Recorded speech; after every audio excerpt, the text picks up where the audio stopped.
Hello and welcome to Dreamtime History. Close your eyes and imagine standing atop the rocky summit of the Acropolis. But not the Acropolis you know, not the gleaming marble temple of the Parthenon or the graceful columns that have drawn pilgrims for millennia.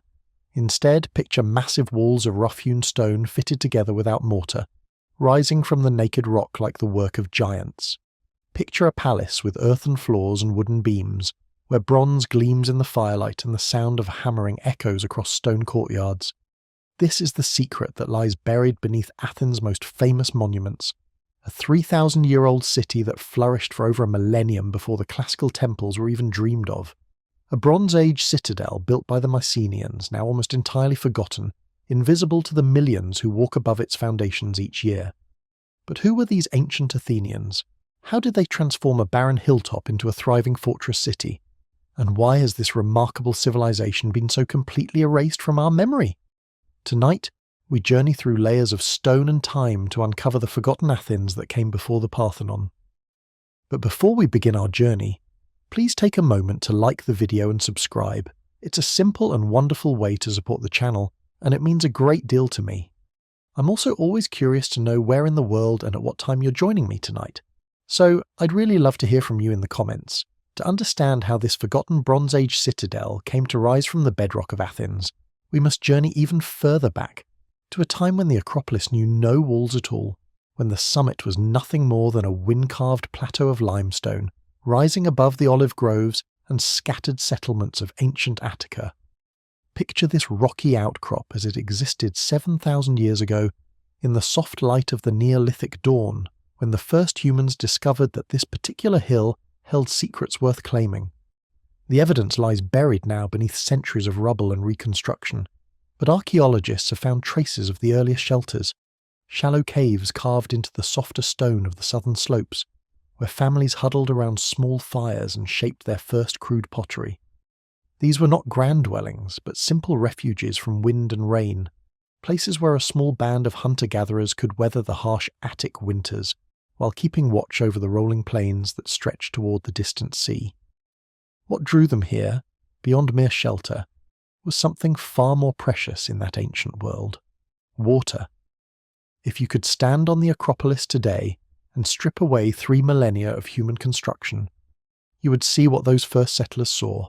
natural springs bubbling up from fissures in the rock, creating small pools of clear, sweet water that never ran dry, even in the scorching heat of Mediterranean summer. These springs, fed by underground streams flowing through the porous limestone, meant the difference between life and death for small communities trying to establish themselves in an often unforgiving landscape. The northern slopes held the most reliable sources, where the geological structure of the hill created natural collection points for rainwater filtering down through layers of stone and clay. Here, in the shadows of what would one day support the graceful columns of the Erechtheion, Neolithic families carved out shallow basins to catch the precious flow, creating the first engineered water system on the hill. They lined these crude reservoirs with flat stones, sealed the joints with clay, and built simple channels to direct overflow away from their living spaces. Around these springs, the earlier settlement patterns began to emerge. Small circular huts, their walls built from fieldstones gathered from the surrounding hills, clustered near the water sources like flowers around a well. Each dwelling was barely large enough for a family, with a central hearth, where embers glowed through the night and smoke escaped through gaps in thatched roofs woven from wild grasses. The floors were packed earth, worn smooth by countless footsteps, and storage pits dug into the bedrock held grain and preserved meat through the lean months. But these early Athenians were not simply surviving, they were beginning to thrive.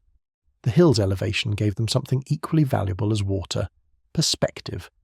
From the summit, a person could see for miles across the Attic plain, watching for the movement of game herds, the approach of storms, or perhaps the smoke of distant cooking fires that might signal neighbours or strangers. This vantage point allowed them to spot the seasonal migrations of deer and wild boar that provided much of their protein, and to track the subtle changes in weather patterns that governed their agricultural experiments. For these were among the first farmers in this part of Greece, tentatively cultivating primitive strains of wheat and barley on the gentler slopes surrounding the hill. They had learned to read the landscape like a book, understanding which soils would support crops and which were better left for gathering wild herbs and honey. Their tools were simple, stone blades hafted to wooden handles, digging sticks hardened in fire, and grinding stones for processing grain, but their knowledge was profound, accumulated over generations of careful observation and passed down through oral traditions we can only imagine. The caves themselves tell us something remarkable about these early inhabitants. Unlike the temporary shelters of true nomads, these excavations show signs of continuous occupation over centuries. Layers of ash and pottery fragments reveal communities that return to the same spots year after year, gradually expanding and improving their accommodations. Some caves were clearly workshops, filled with flint-knapping debris and the broken remains of stone tools. Others served as storage chambers, their walls blackened by the smoke of preservation fires used to cure meat and fish. Perhaps most intriguingly, archaeologists have found evidence of ritual activity in several of the deeper caves: small clay figurines, unusual arrangements of stones, and deposits of offerings that suggest these early Athenians already understood their hilltop as something special, something sacred. They may have believed, as countless generations would after them, that the springs flowing from the rock were gifts from the gods, and that the commanding view from the summit offered a connection to divine powers watching over the land below. As centuries passed, these Neolithic communities grew more sophisticated. They developed better pottery, learned to work copper into simple tools and ornaments, and established trade relationships with similar settlements across Attica. The hill began to accumulate the debris of human habitation, broken pottery, food waste, worn-out tools, that would eventually raise the ground level and bury the oldest traces of occupation beneath layers of later construction. Yet even in this earliest period, the essential character of the Acropolis was taking shape. It was a place where human ingenuity met natural advantage, where the practical needs of water, shelter, and security combined with something less tangible, a sense that this particular piece of earth was somehow set apart, somehow chosen. The springs that had first drawn settlers to the hill would continue to flow for thousands of years, sustaining Bronze Age palaces and classical temples alike. The commanding view that allowed Neolithic hunters to track their prey would later serve Bronze Age kings surveying their domains, and classical generals watching for enemy armies approaching across the plain. In the gentle darkness of those prehistoric nights, as cooking fires flickered in cave mouths and families gathered to share the day's small triumphs and concerns, the seeds of something magnificent were already taking root in the limestone bedrock of Athens. As the centuries drifted by and the small communities on the Acropolis grew more confident in their mastery of stone and spring, their descendants began to cast their eyes beyond the limestone summit toward the broader canvas of Attica. The rolling plains that stretched in all directions from their rocky fortress offered possibilities that the hilltop, for all its advantages, could never provide: rich soil for cultivation, grasslands for grazing, and the space needed for a growing population to spread its roots without crowding the precious water sources that had sustained their ancestors. The movement outward was gradual, almost imperceptible, like the slow spread of water seeping through porous ground.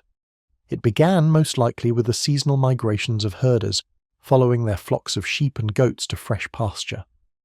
These early pastoralists would have established temporary camps in the valleys surrounding the Acropolis, simple shelters of woven branches and animal hides that could be assembled quickly when they arrived and abandoned just as easily when it was time to move on. But some of these seasonal camps, particularly those near reliable water sources or especially fertile ground, began to show signs of more permanent occupation. In the valley to the north, where a small stream meandered through groves of wild olive trees, archaeologists have found traces of one such settlement: post holes that once supported rectangular wooden houses, refuse pits filled with pottery fragments and animal bones, and the stone-lined hearths that marked the transition from temporary camp to permanent home. These early houses were modest affairs, their walls built from timber frames filled with mud brick and their roofs thatched with reed and straw.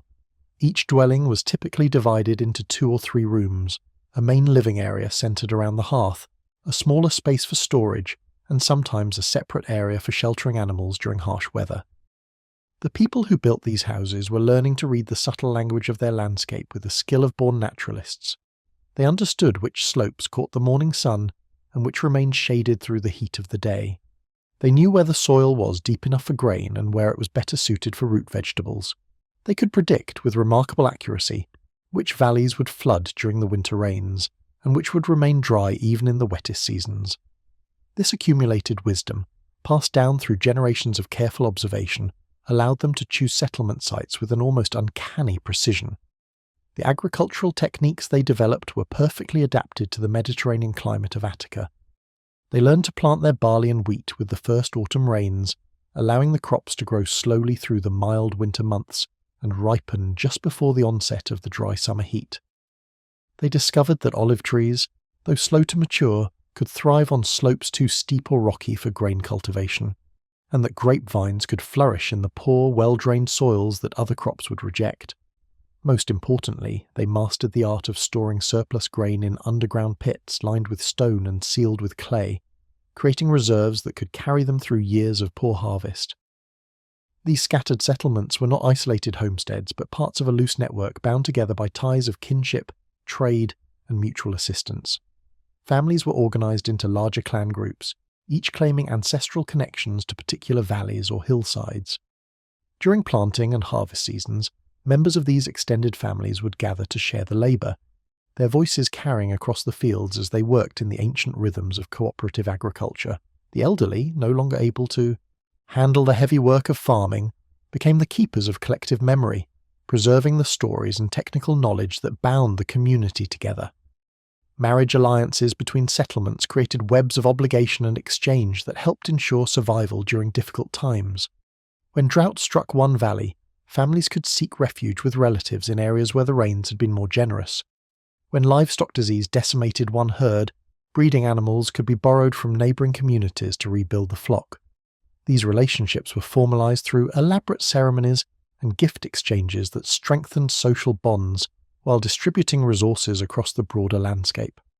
The religious life of these early Attic communities centred around the agricultural cycle and the natural features that defined their world. Sacred groves were established near springs and on prominent hilltops, places where offerings could be made to ensure good harvests and protection from natural disasters. Small shrines, built from local stone and decorated with simple clay figurines, marked the boundaries between settlements and served as focal points for community gatherings. The Acropolis itself, with its commanding view and ancient springs, likely served as a regional sacred centre where representatives from the scattered settlements would gather for important festivals and ceremonies. Trade networks began to develop as different communities specialised in the production of particular goods. Villages near clay deposits became centres for pottery production, their skilled craftsmen creating vessels that were traded throughout Attica.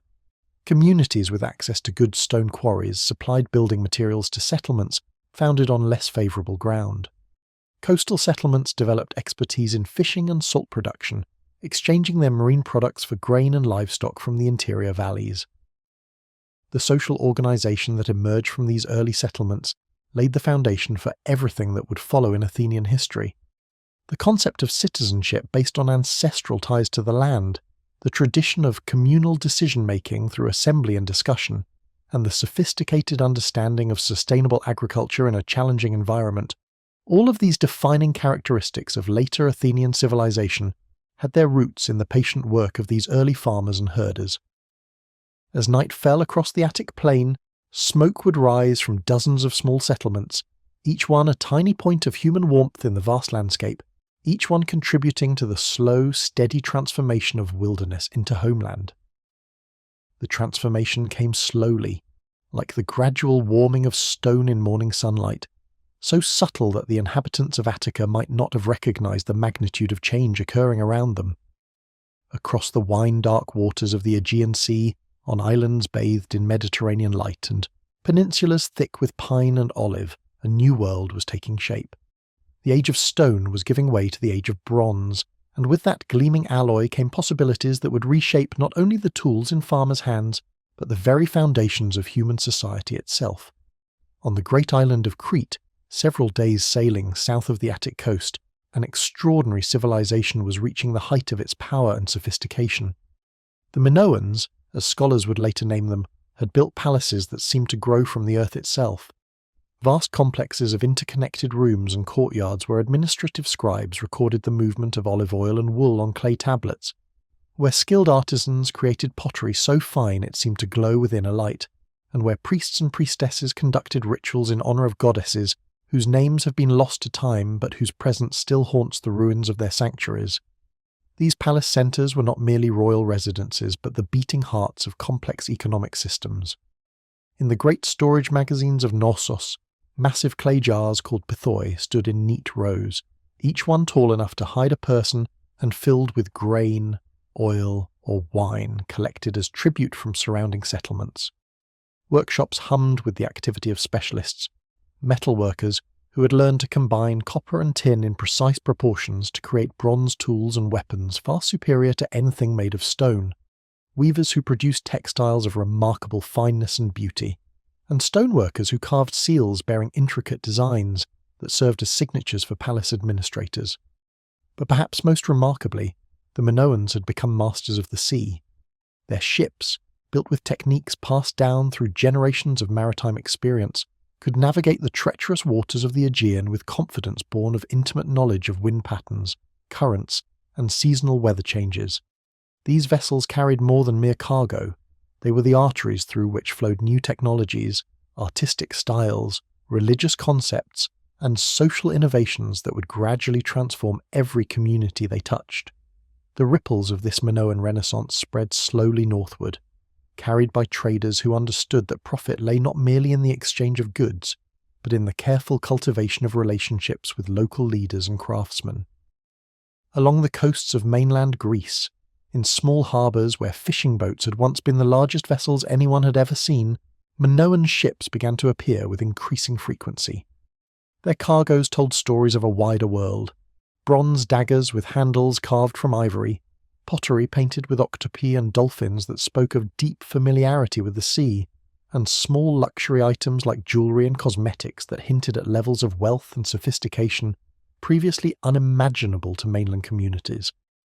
The Bronze Age that emerged on mainland Greece was not a mere copy of Minoan civilization but something new, a synthesis of imported innovations and local traditions that would eventually be known as Mycenaean culture. The people who created this synthesis were the ancestors of the classical Greeks, speakers of an early form of the Greek language, but their world would have seemed alien to later Athenians. This was a society organised around warrior aristocracies and palace-centred kingdoms, where power flowed from the ability to command loyalty through gift-giving and the skillful deployment of bronze weapons that gave their bearers tremendous advantages over anyone still armed with stone tools. In this emerging Bronze Age world, metallurgy became both a practical craft and a source of almost magical prestige.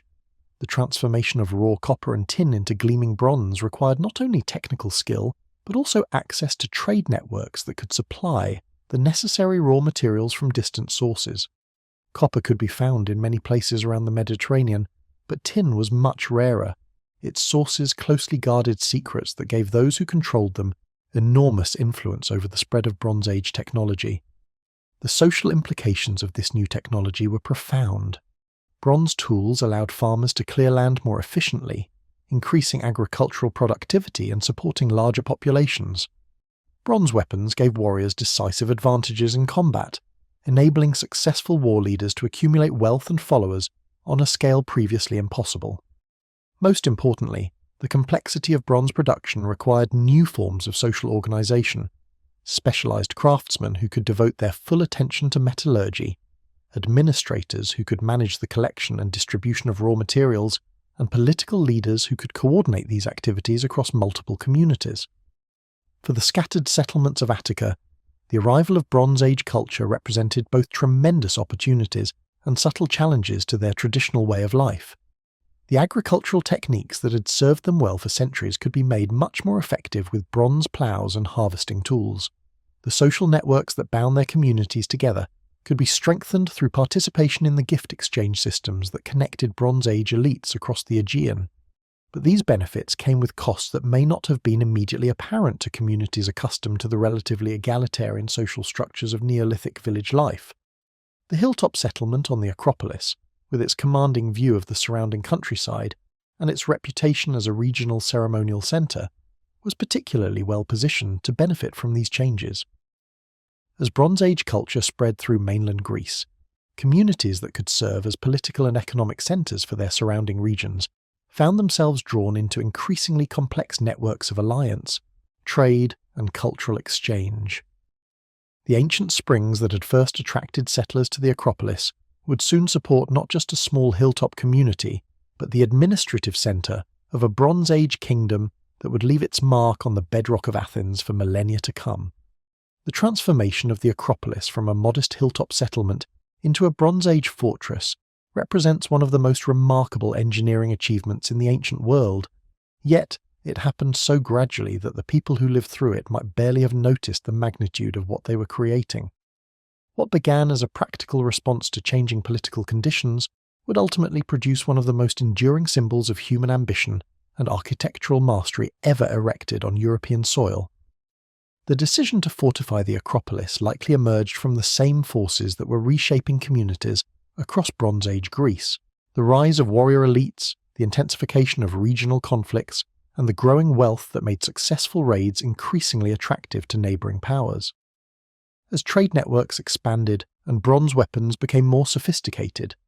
the advantages of controlling strategic high ground became impossible to ignore. The Acropolis, with its commanding view of the Attic Plain and its reliable water sources, represented exactly the kind of position that Bronze Age military thinking deemed essential for long-term survival. The walls that rose from the bedrock of the hill were unlike anything previously seen in mainland Greece. These were not the simple stone barriers that Neolithic communities had built to mark boundaries or contain livestock, but massive defensive works designed to withstand siege warfare conducted with bronze weapons and sophisticated tactical knowledge. The builders called upon techniques that had been developed over centuries of Bronze Age military engineering, adapting them to the unique challenges presented by the Acropolis terrain. The stones themselves tell a story of human determination that borders on the incredible. Each block was cut from local limestone quarries using bronze tools and techniques that required not only physical strength, but also geometric understanding of remarkable sophistication. The largest stones in these Cyclopean walls, as later generations would call them, weighed several tons each and had to be quarried, shaped, transported up the steep slopes of the hill, and fitted into place with a precision that seems almost impossible given the tools available to Bronze Age craftsmen. The process of construction must have dominated the lives of entire communities for years, perhaps decades. Teams of workers would have spent their days in the limestone quarries that dotted the hills around Athens, carefully splitting massive blocks along natural fracture lines, then shaping them with bronze chisels and wooden wedges.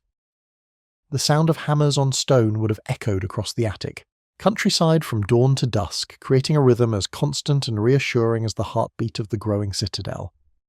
Moving these enormous stones from quarry to hilltop required engineering solutions that demonstrate the sophisticated understanding of mechanics possessed by Bronze Age builders. Wooden rollers, rope systems, and inclined ramps allowed teams of workers to transport blocks weighing more than modern automobiles up grades that would challenge contemporary construction equipment. The coordination required for these operations suggests a level of social organisation far more complex than anything that had existed in the region during the Neolithic period. Perhaps most remarkably, the builders achieved their effects without mortar. Each stone was cut and shaped to fit so precisely with its neighbours that the joints between them are barely visible even today, after more than 3,000 years of earthquakes, weather, and human interference. This technique, known as ashlar masonry, required not only exceptional skill from individual stoneworkers, but also careful planning and quality control throughout the construction process. Every block had to be measured and tested multiple times before it could be permanently positioned, and mistakes were costly enough that they were rarely made. The walls rose according to a design that balanced practical defensive considerations with aesthetic principles that would influence Greek architecture for centuries to come.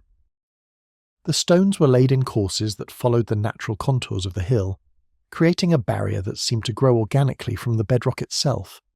At strategic points, towers and gates were incorporated into the design, their massive lintels demonstrating the same precise stonework that characterized the wall sections between them.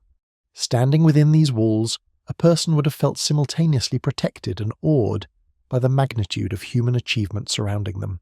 The interior surface of the fortifications created courtyards and terraces where daily life could continue even during times of siege, while the exterior faces presented an appearance of impregnability that must have discouraged all but the most determined attackers. The psychological effect of these massive walls was probably as important as their practical defensive value, projecting an image of power and permanence that declared the authority of whoever commanded the citadel.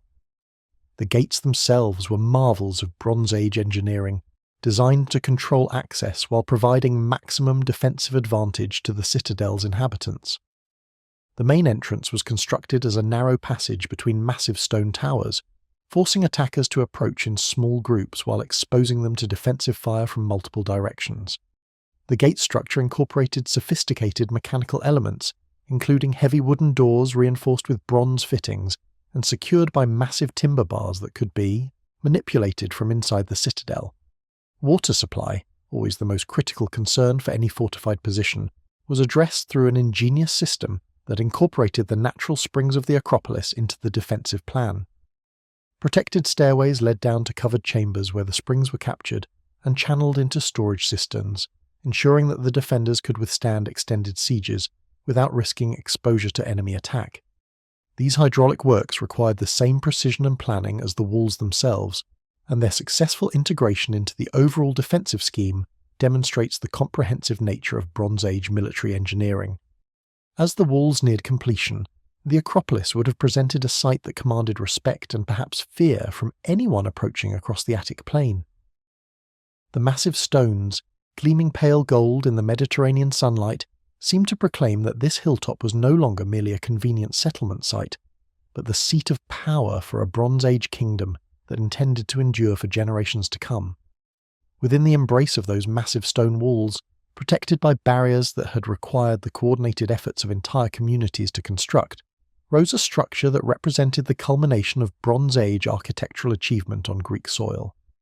The palace that crowned the Acropolis was not a single building, but a complex of interconnected structures that grew organically from the natural contours of the hilltop, each room and corridor designed to serve specific functions in the elaborate ceremonial and administrative life of a Mycenaean kingdom.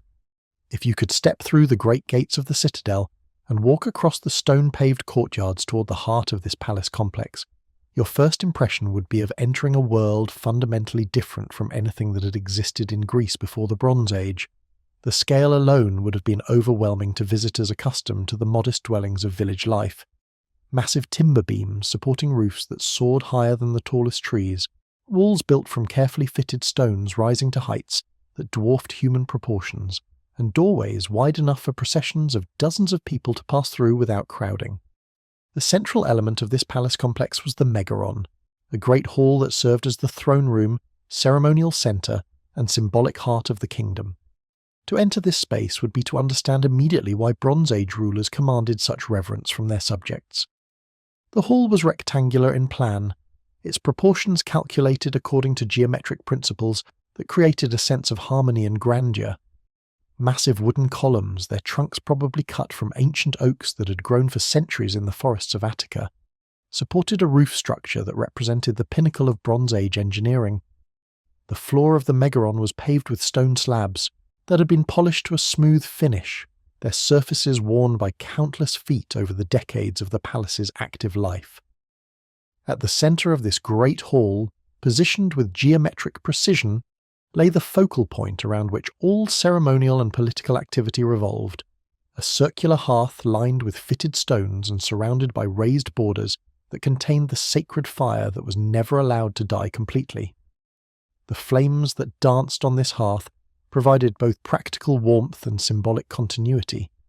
their light flickering across painted walls and gleaming bronze ornaments in patterns that must have seemed almost magical to those who witnessed important ceremonies conducted in this space. The walls of the Megaron were not bare stone but covered with elaborate frescoes that depicted scenes from myth, ritual, and daily life. These paintings, executed in techniques learned from Minoan artists but adapted to mainland Greek tastes, transformed the interior of the hall into a visual narrative that reinforced the authority and divine connections of the ruling dynasty.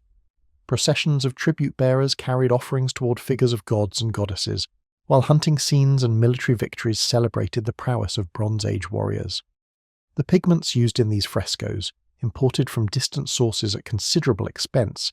created colours so vivid that they seemed to glow with inner light in the flickering illumination of torches and oil lamps.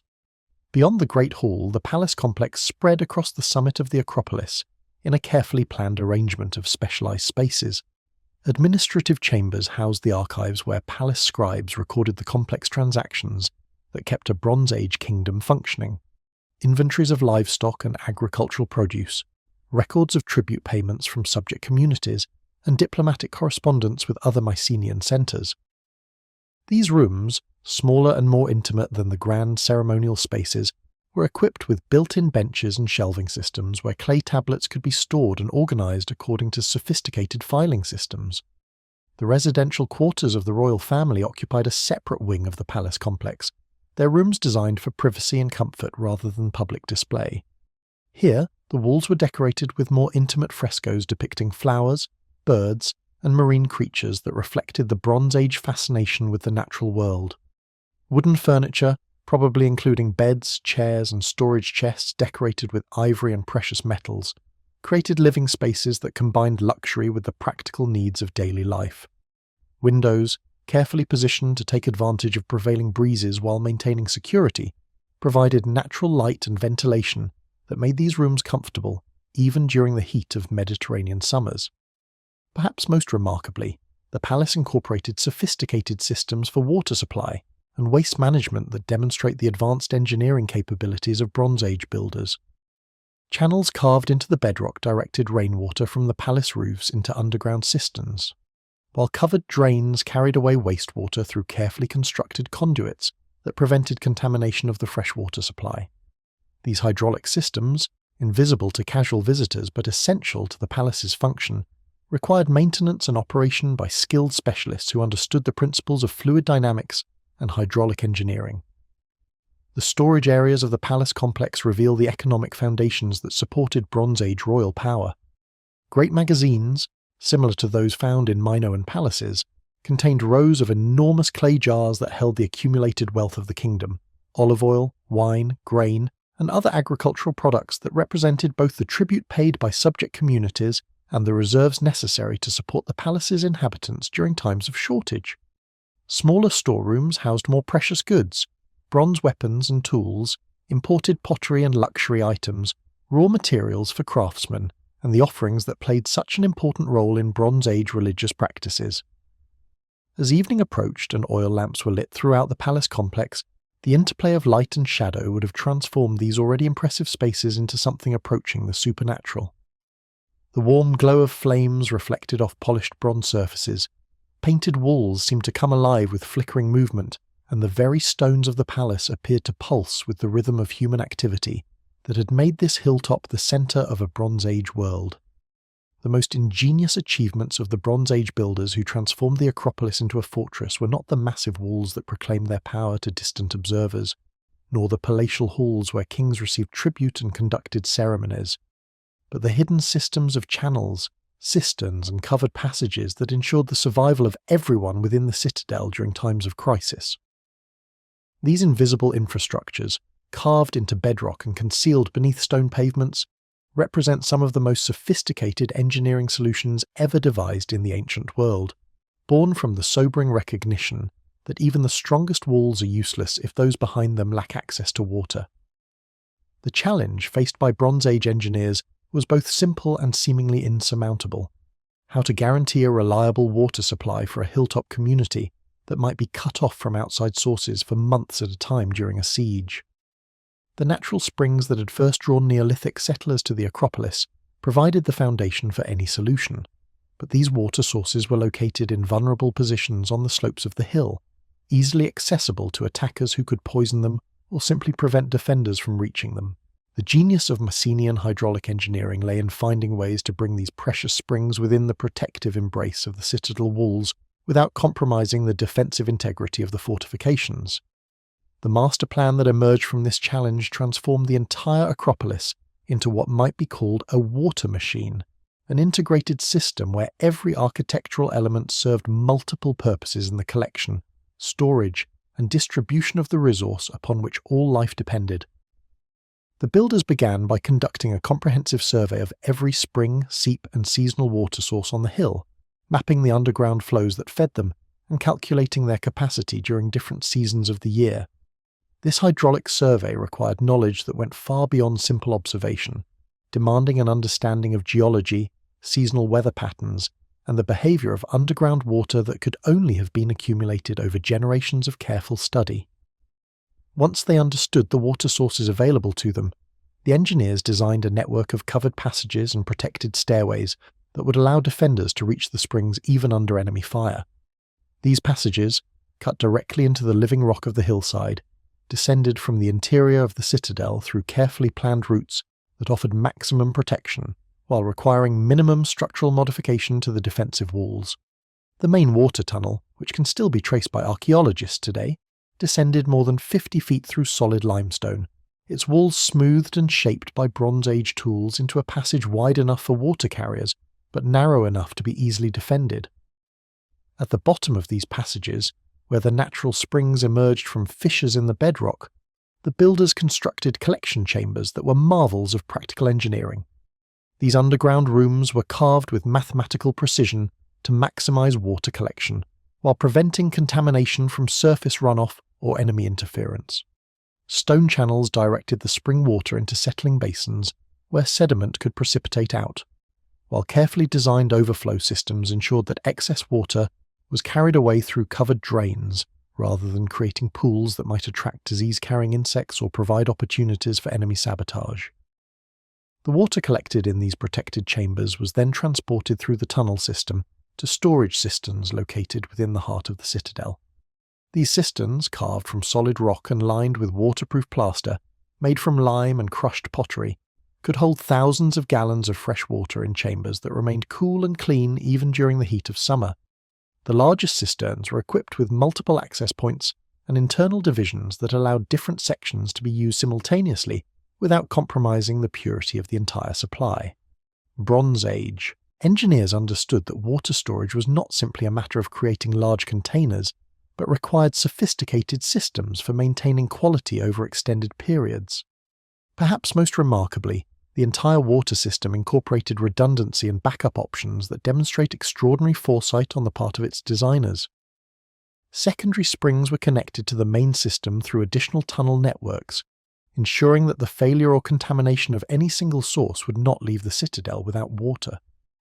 Emergency reserves were stored in hidden cisterns that could only be accessed through secret passages known to palace administrators, providing final guarantees against the possibility of siege or internal conflict. Rainwater collection systems captured precipitation from the palace roofs and courtyard pavements, channeling it through stone gutters and covered pipes to supplementary storage tanks that could extend the citadel's water supply during extended dry periods. The maintenance of this complex hydraulic infrastructure required a specialized workforce that understood not only the technical aspects of water management, but also the strategic importance of keeping the system functioning under all circumstances. Palace records, inscribed on clay tablets in the Linear B script used by Mycenaean administrators, include references to waterkeepers and tunnel guards, whose responsibilities included the regular cleaning of channels and cisterns, the repair of stonework and plaster linings, and the security of access points that could potentially be exploited by enemies or saboteurs. During times of peace, the water system that had been designed for siege conditions provided the foundation for a level of urban sophistication that would not be seen again in Greece for centuries after the collapse of Bronze Age civilization. Public fountains supplied fresh water to craftsmen's workshops and residential areas, while elaborate drainage systems carried away wastewater and prevented the accumulation of stagnant pools that might threaten public health. The palace complex itself was equipped with indoor plumbing that included not only running water for drinking and cooking, but also sophisticated waste removal systems that maintained sanitary conditions even in the densely populated environment of the citadel. Beyond the imposing walls of the citadel and the ceremonial grandeur of the palace complex, the true heart of Bronze Age Athens beat in the rhythms of ordinary life that sustained and surrounded the royal centre. For every individual who dwelt within the protection of the massive stone fortifications, dozens more lived and worked in the scattered settlements that dotted the Attic countryside. Their daily existence shaped not by the elaborate protocols of palace ceremony, but by the ancient cadences of agricultural work, craft production, and the endless cycle of seasons that governed all human activity in the Mediterranean world. These common people of Bronze Age Attica lived in houses that bore little resemblance to the grand architecture of the Acropolis, but were perfectly adapted to their needs and circumstances. A typical farmstead consisted of a rectangular building, constructed from local fieldstone and mud brick, its walls rising only high enough to provide shelter and security while minimizing the labor required for construction. The roof was supported by wooden beams cut from trees that grew in the valleys and hills surrounding Athens, covered with layers of reed thatch that could be harvested from wetlands near the coast. These humble structures were designed for functionality rather than display, with thick walls that provided insulation against both summer heat and winter cold, and small windows placed strategically to admit light while maintaining privacy and security. The interior of such a house was divided into spaces that reflected the practical requirements of Bronze Age family life.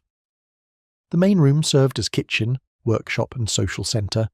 dominated by a stone-lined hearth that provided warmth, light, and the means for cooking the simple but nourishing meals that sustained farming families through their long days of physical labour.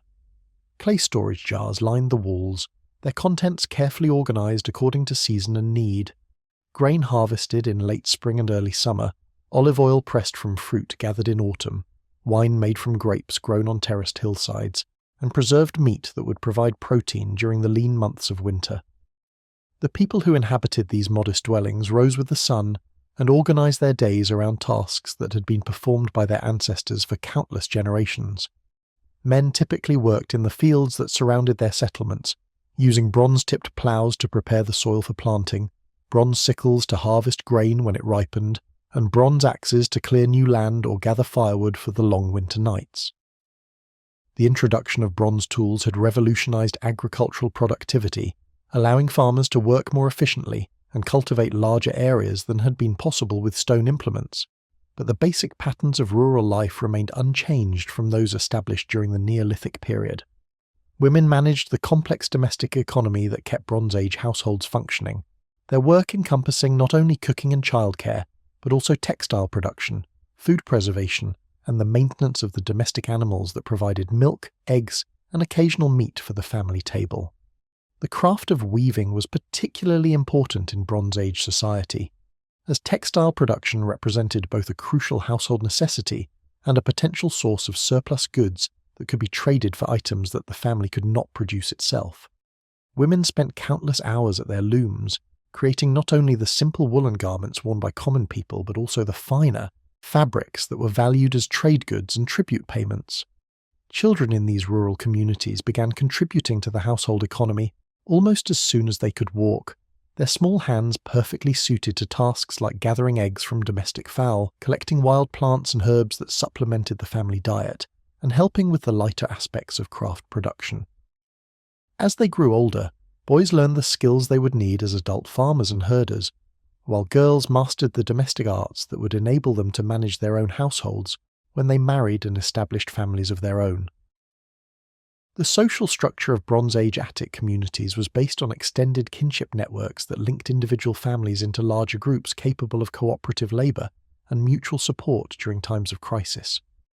These clan-like organisations coordinated the seasonal agricultural work that required more labour than single families could provide, organised the elaborate ceremonies that marked important transitions in individual and community life, and maintained the oral traditions that preserved technical knowledge and cultural values from generation to generation. Marriage alliances between different kinship groups created webs of obligation and reciprocity that extended across the entire region, ensuring that even the most remote settlements remained connected to the broader Bronze Age world. Religious observance in rural communities centered around the agricultural cycle and the natural landmarks that defined their immediate environment. Sacred groves were maintained near springs and on prominent hilltops, places where offerings could be made to ensure good harvests and protection from the natural disasters that could destroy crops and threaten survival. Local festivals celebrated the completion of planting, the beginning of harvest, and other crucial moments in the agricultural year, their rituals combining practical elements like blessing seeds and tools with social activities that strengthened community bonds. As darkness fell across the Attic countryside, oil lamps flickered in dozens of modest dwellings where families gathered around their hearths to share the simple evening meal, tell stories that preserve the wisdom of earlier generations and prepare for another day of patient labour that sustained the Bronze Age civilization whose monuments still rise from the bedrock of Athens. The Bronze Age citadel that crowned the Acropolis was never an isolated fortress, but rather a single node in a vast network of trade routes, diplomatic relationships, and cultural exchanges that connected communities across the entire eastern Mediterranean. To understand the true significance of Bronze Age Athens, you must imagine the Aegean Sea not as a barrier but as a highway, its islands and harbours serving as stepping stones that linked the mainland kingdoms of Greece with the great palace centres of Crete, the wealthy cities of Anatolia, and the ancient civilizations of the Near East and Egypt. The ships that made these connections possible were marvels of Bronze Age technology, their designs refined through centuries of maritime experience by peoples who had learned to read the moods of wind and wave with the expertise of born navigators. These vessels, constructed from carefully selected timber and sealed with pine resin, could carry cargoes weighing several tons across hundreds of miles of open water, their crews guided by knowledge of seasonal weather patterns, star positions, and the subtle signs that revealed the presence of distant land even when it lay beyond the horizon.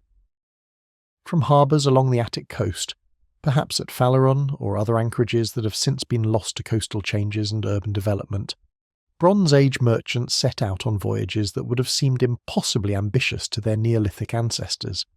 Their ships carried not only the surplus products of Attic agriculture and craft production, but also the cultural influences that would transform Athens from a regional centre into a participant in the wider Bronze Age world. Olive oil produced in the terraced groves that surrounded the citadel, pottery shaped by local craftsmen using techniques learned from distant masters,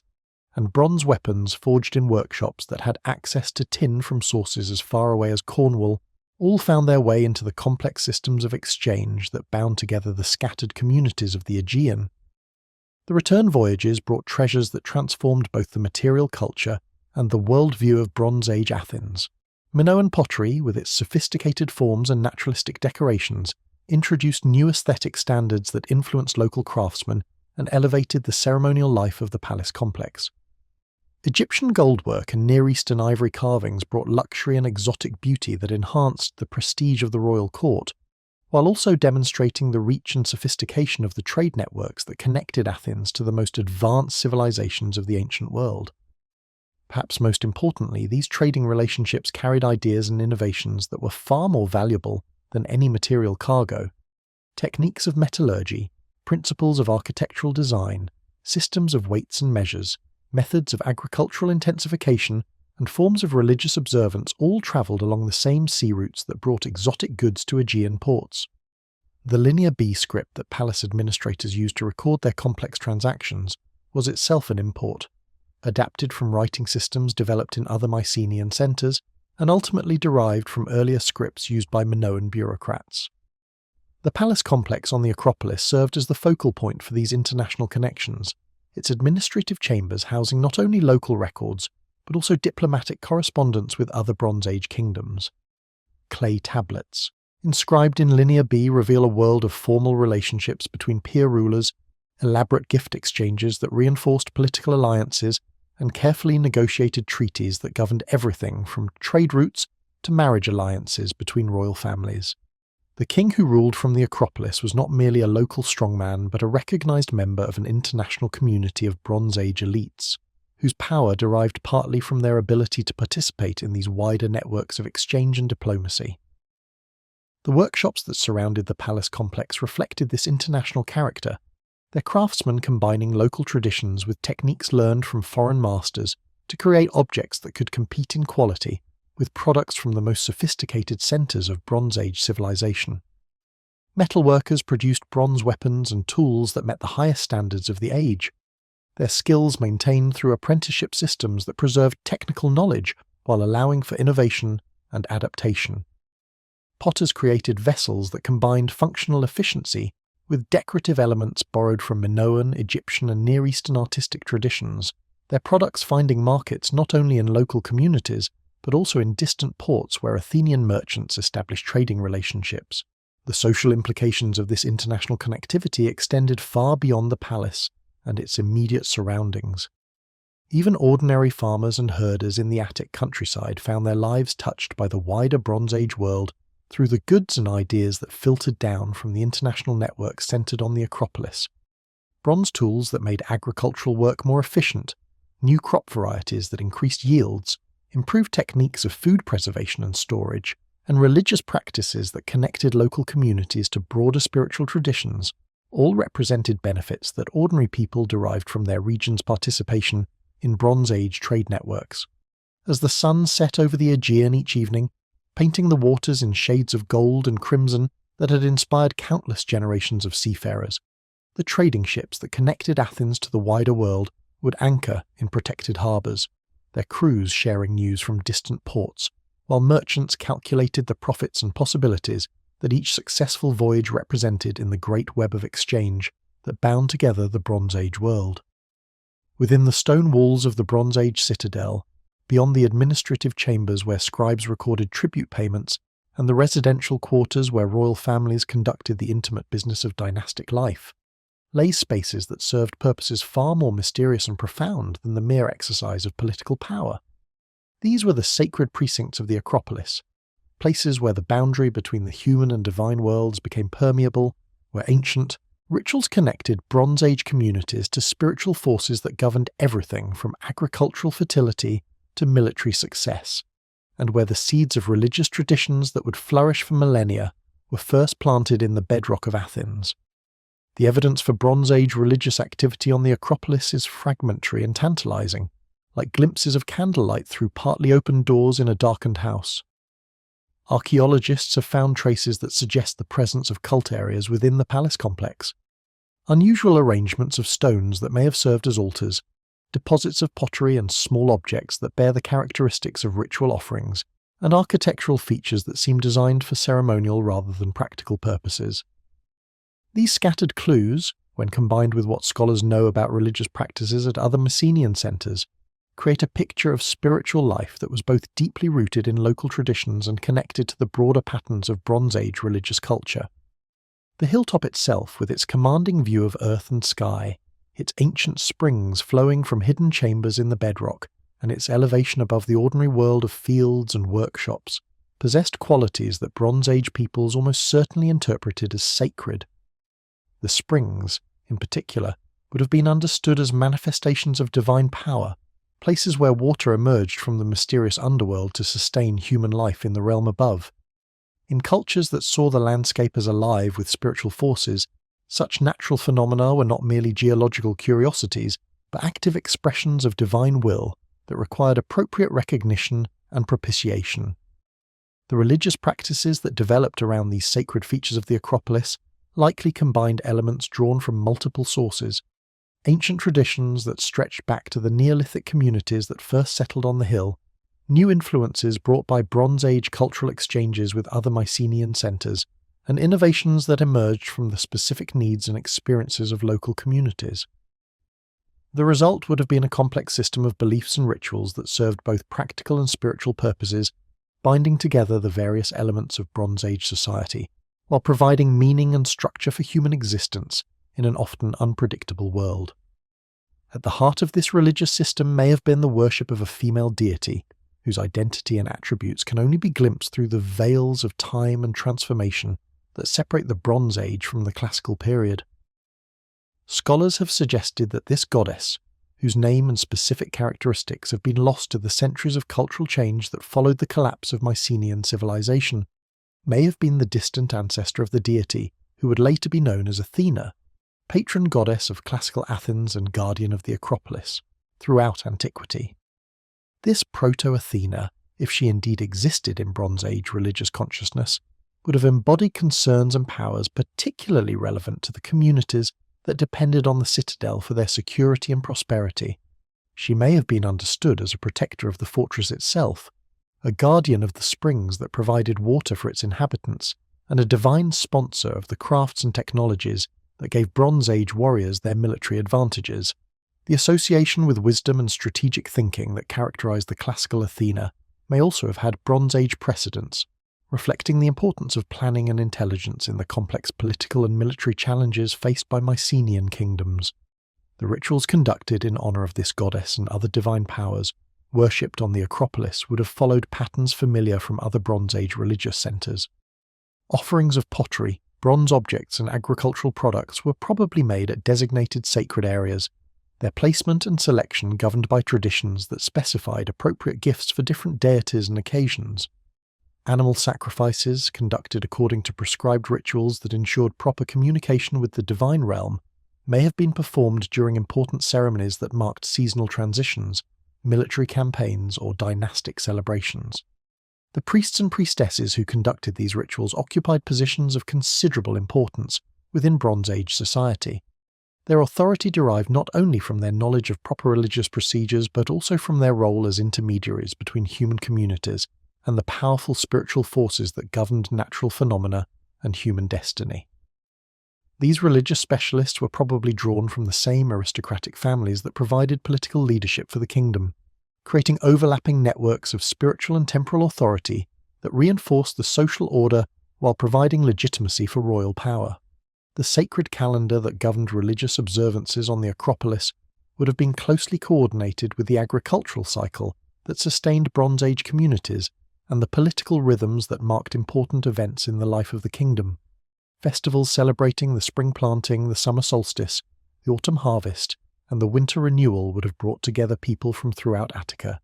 their participation in shared rituals strengthening the bonds that held together the scattered communities of the region, while demonstrating their collective devotion to the divine powers that protected their homeland.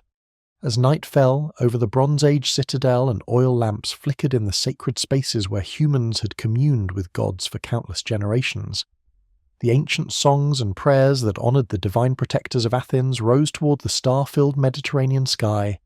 carrying with them the hopes and fears of a people who understood their world as a place where the sacred and profane intertwined in patterns too complex for mortal minds to fully comprehend. Even the most magnificent achievements of human engineering and architectural mastery remained subject to forces far more powerful and unpredictable than any Bronze Age builder could fully comprehend or control. The massive stone walls that protected the Acropolis, the sophisticated water systems that sustained its inhabitants, and the palace complex that crowned the hilltop with such apparent permanence were all constructed upon a foundation that was itself subject to the slow, relentless movements of the earth below and the capricious moods of the natural world above. The geology of the Acropolis, which had provided such advantages to successive generations of inhabitants, carried within its limestone layers and fractured bedrock the seeds of potential catastrophe. The eastern Mediterranean region sits astride one of the most seismically active zones on Earth, where the great tectonic plates that form the planet's crust grind against each other in a slow dance of geological time that occasionally erupts into sudden violent movements capable of reducing the most impressive human constructions to rubble in a matter of moments. The Bronze Age builders who raised their citadel on the Acropolis were certainly aware of earthquake risk, as their descendants would be for millennia to come. Evidence of their concerns can be seen in the construction techniques they employed. The massive stones fitted together without mortar, allowing the walls some flexibility during earth movements, and the broad foundations that distributed weight across wide areas of bedrock. These precautions demonstrate a sophisticated understanding of seismic engineering principles that would not be fully articulated by theoretical knowledge until much later in human history, yet were embedded in practical building traditions passed down through generations of craftsmen who had witnessed the devastating effects of major earthquakes. Yet for all their skill and foresight, Bronze Age engineers could not eliminate the fundamental vulnerability that came with building permanent structures in a region where the Earth itself was subject to sudden, unpredictable changes. The springs that provided the citadel's water supply could be disrupted or contaminated by seismic activity. The carefully constructed drainage systems could be blocked or diverted by ground movements that shifted the alignment of underground channels. Most catastrophically, the walls and buildings that represented decades or centuries of accumulated labour and expertise could be damaged beyond repair by earth movements lasting only minutes or even seconds. The threat of earthquakes was compounded by other environmental hazards that Bronze Age communities could neither predict nor prevent. Extended droughts, which occurred with irregular frequency, throughout the Mediterranean region could strain water supplies and reduce agricultural productivity to levels that threatened the survival of large populations. The sophisticated storage systems and water conservation techniques developed by Bronze Age engineers provided some protection against short-term shortages, but extended periods of below-normal rainfall could exhaust even the most carefully managed reserves. Conversely, unusually wet winters could create their own catastrophic problems. The terraced hillsides that supported much of Attica's agricultural production were vulnerable to erosion during periods of heavy rainfall, while flooding in the valleys could destroy crops, contaminate water supplies, and damage the infrastructure that connected rural communities to the regional centre on the Acropolis. The drainage systems that protected the citadel during normal conditions might be overwhelmed by exceptional flows, creating risks to the very foundations of the Bronze Age achievement. Climate variations that modern scientists understand as long-term cyclical patterns were experienced by Bronze Age communities as inexplicable changes in the fundamental conditions of existence. A series of cooler, wetter years could disrupt agricultural schedules and reduce crop yields, while extended periods of warmer, drier conditions could stress water supplies and increase the risk of wildfires that might destroy not only standing crops, but also the olive groves and vineyards that represented generations of careful cultivation. These environmental challenges tested the resilience of Bronze Age society in ways that were perhaps more fundamental than any human enemy or political crisis. The vulnerability of Bronze Age communities to natural disasters was compounded by the very interconnectedness that had made their civilization possible. The trade networks that brought prosperity and cultural enrichment to the Acropolis also created dependencies that could become liabilities during times of environmental stress. Communities that had specialized in particular forms of production, relying on exchange with other regions to meet all their needs, might find themselves desperately vulnerable if natural disasters disrupted the transportation routes or production centers upon which they depended. The palace complex that dominated the Acropolis, with its centralized storage facilities and administrative systems, represented both the greatest achievement and the greatest vulnerability of Bronze Age political organization. The concentration of resources and decision-making authority that made possible the remarkable engineering and cultural achievements of Mycenaean civilization also created single points of failure that could bring down entire regional systems if they were damaged or destroyed by natural catastrophes.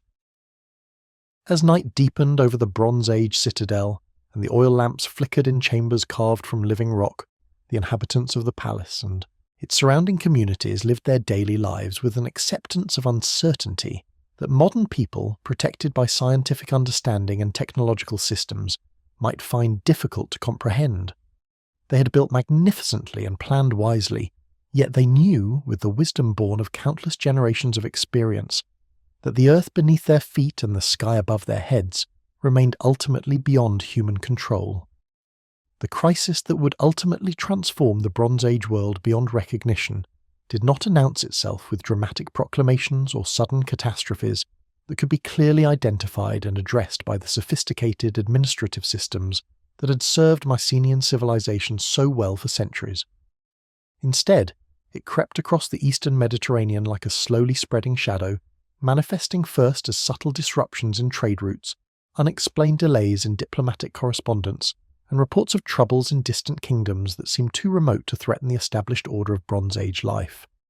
The network of interconnected palace centres that had created the prosperity and cultural achievements of the Mycenaean world was also the mechanism through which systemic weaknesses could spread from region to region with devastating cumulative effects. When palace archives at Pylos in the western Peloponnese suddenly ceased recording the complex transactions that had documented centuries of administrative activity, the disruption might initially have seemed like a local problem of little concern to the royal court at Athens.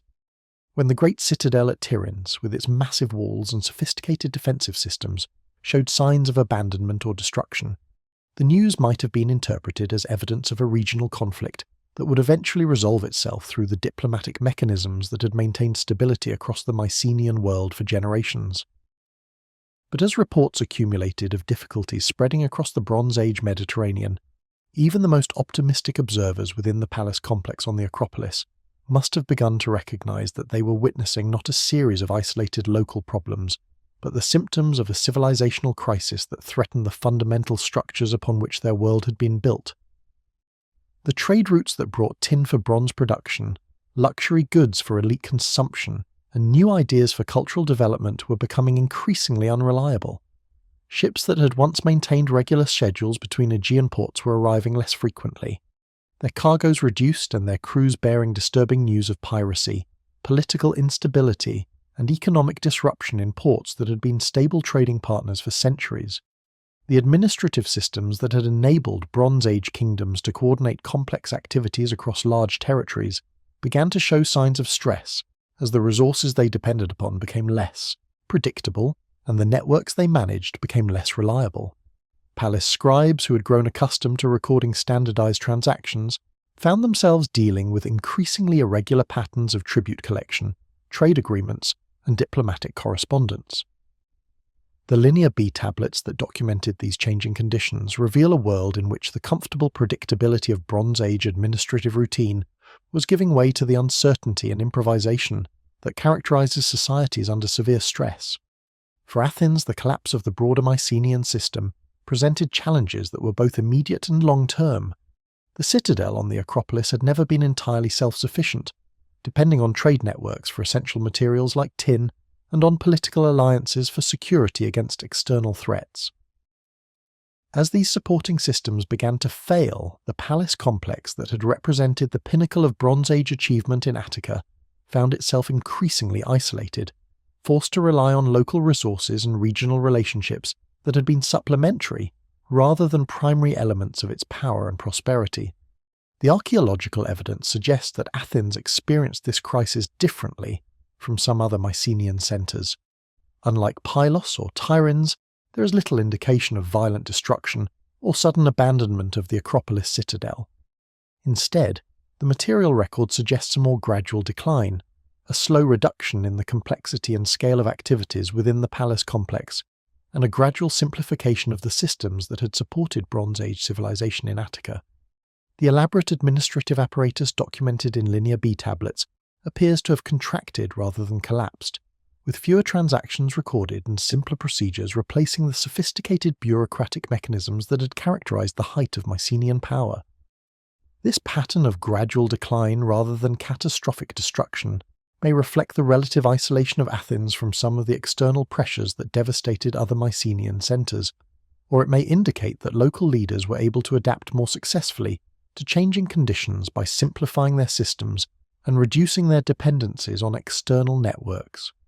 The springs that had sustained the citadel since Neolithic times continued to flow, the agricultural base that supported the local population remained intact, and the defensive advantages of the Acropolis hilltop retained their value, even as the broader political and economic systems that had made Bronze Age civilization possible were being transformed beyond recognition. Yet even this more gradual form of decline represented a profound transformation in the nature of life on the Acropolis. The palace complex, with its elaborate ceremonial spaces, sophisticated storage systems and international connections, gradually lost its function as the centre of a Bronze Age kingdom and became, instead, a more modest settlement that served primarily local needs and maintained only the simplest forms of political organisation. The craftsmen who had produced luxury goods for international trade turned their skills to more basic products for local consumption, while the administrative specialists who had managed complex regional systems found their expertise increasingly irrelevant to the simplified conditions of post-Bronze Age life. As the sun set over the Aegean at the end of the Bronze Age, painting the waters in the same gold and crimson hues that had inspired countless generations of Mycenaean seafarers, the trading ships that had once connected Athens to the wider world lay abandoned in silted harbours, their crews dispersed and their cargoes reduced to memories preserved only in the fading traditions of communities, learning to live in a world grown suddenly smaller and more uncertain. The transformation of the Acropolis from the beating heart of a Bronze Age kingdom to a largely abandoned hilltop happened with the same gradual, almost imperceptible pace that characterizes the most profound changes in human history. There was no single moment when the palace gates closed for the final time, no dramatic ceremony marking the end of a royal power, no proclamation announcing that the administrative systems which had governed Attica for centuries would function no more. Instead, the great citadel simply grew quieter, year by year, decade by decade, as the complex web of relationships and activities that had sustained Bronze Age civilization slowly unravelled and was not rewoven. In the administrative chambers where scribes had once worked by lamplight to record the intricate transactions that kept a kingdom functioning, clay tablets lay unfired and forgotten, their wet surfaces gradually returning to shapeless earth as rain seeped through roofs that no longer received regular maintenance. The linear B script that had documented everything from livestock inventories to diplomatic correspondence became meaningless marks on clay as the last literate administrators either departed for more promising centres of power or adapted to simpler forms of local organisation that required no written records to maintain their modest scope of activity. The great storage magazines that had once held the accumulated wealth of the kingdom, enormous jars filled with olive oil, wine and grain that represented both the tribute of subject communities and the reserves necessary to support royal households through lean seasons, stood empty and gradually crumbling as their contents were consumed without replacement, and their ceramic walls succumbed to the patient work of weather and time. The sophisticated inventory systems that had tracked every jar and measured every quantity became irrelevant in a world where surplus production barely exceeded immediate consumption and long-term planning extended no further than the next harvest season. The palace complex, itself with its elaborate ceremonial halls and residential quarters designed for the needs of Bronze Age royalty, proved unsuitable for the simpler requirements of post-collapse life. The great megaron, where kings had once received tribute and conducted the rituals that legitimized their power, was too large and too expensive to maintain for communities that had reverted to more modest forms of social organization. The throne room became a shelter for shepherds during storms, its painted walls gradually obscured by soot from cooking fires, built on floors that had once been polished to mirror brightness for royal ceremonies. The sophisticated water systems that had represented some of the greatest engineering achievements of Bronze Age Athens continued to function for a time, their stone channels and covered passages requiring less maintenance than the more elaborate structures above ground. But even these marvels of hydraulic engineering eventually succumbed to neglect as the reduced population found that the simple springs and wells that had sustained their Neolithic ancestors were adequate for their diminished needs. The secret passages that had once allowed defenders to reach protected water sources during sieges became forgotten tunnels that occasionally sheltered wild animals or provided storage space for the modest possessions of the few families who continued to live among the ruins of Bronze Age grandeur. The walls that had proclaimed the power and permanence of Mycenaean Athens to all who approached across the Attic plain remained largely intact, their massive stones too well fitted and too heavy to be easily dismantled even by people who might have found uses for the dressed stone in smaller construction projects. But these fortifications, stripped of their defensive purpose by the collapse of the military threats they had been designed to address, became simply part of the landscape, as natural and unremarkable as the bedrock from which they seemed to grow. Vegetation began to colonize the joints between stones, and small trees took root in the soil that accumulated in corners and crevices where leaves and debris gathered. The few families who continued to inhabit the hilltop after the collapse of palace-centered government established themselves in modest dwellings that made use of existing walls and foundations, while ignoring the grand architectural schemes of which these elements had once been part. A small house might occupy one corner of what had been a ceremonial courtyard, its simple hearth built from stones salvaged from more elaborate structures, its roof supported by wooden beams cut from the remains of palace furniture or architectural elements that were no longer needed for their original purposes. The activities that sustained these post-Bronze Age inhabitants of the Acropolis were the same basic pursuits that had occupied human communities in the region since Neolithic times.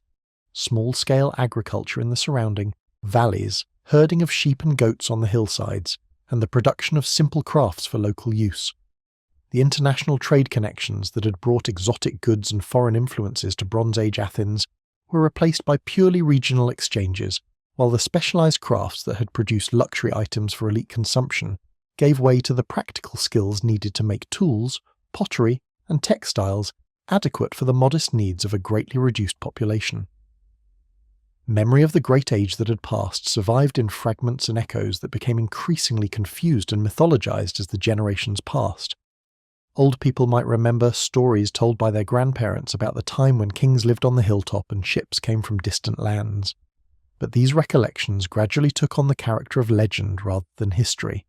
their factual content obscured by the natural tendency of oral tradition to transform mundane realities into tales of wonder and magic that better serve the emotional needs of communities struggling to understand their reduced circumstances.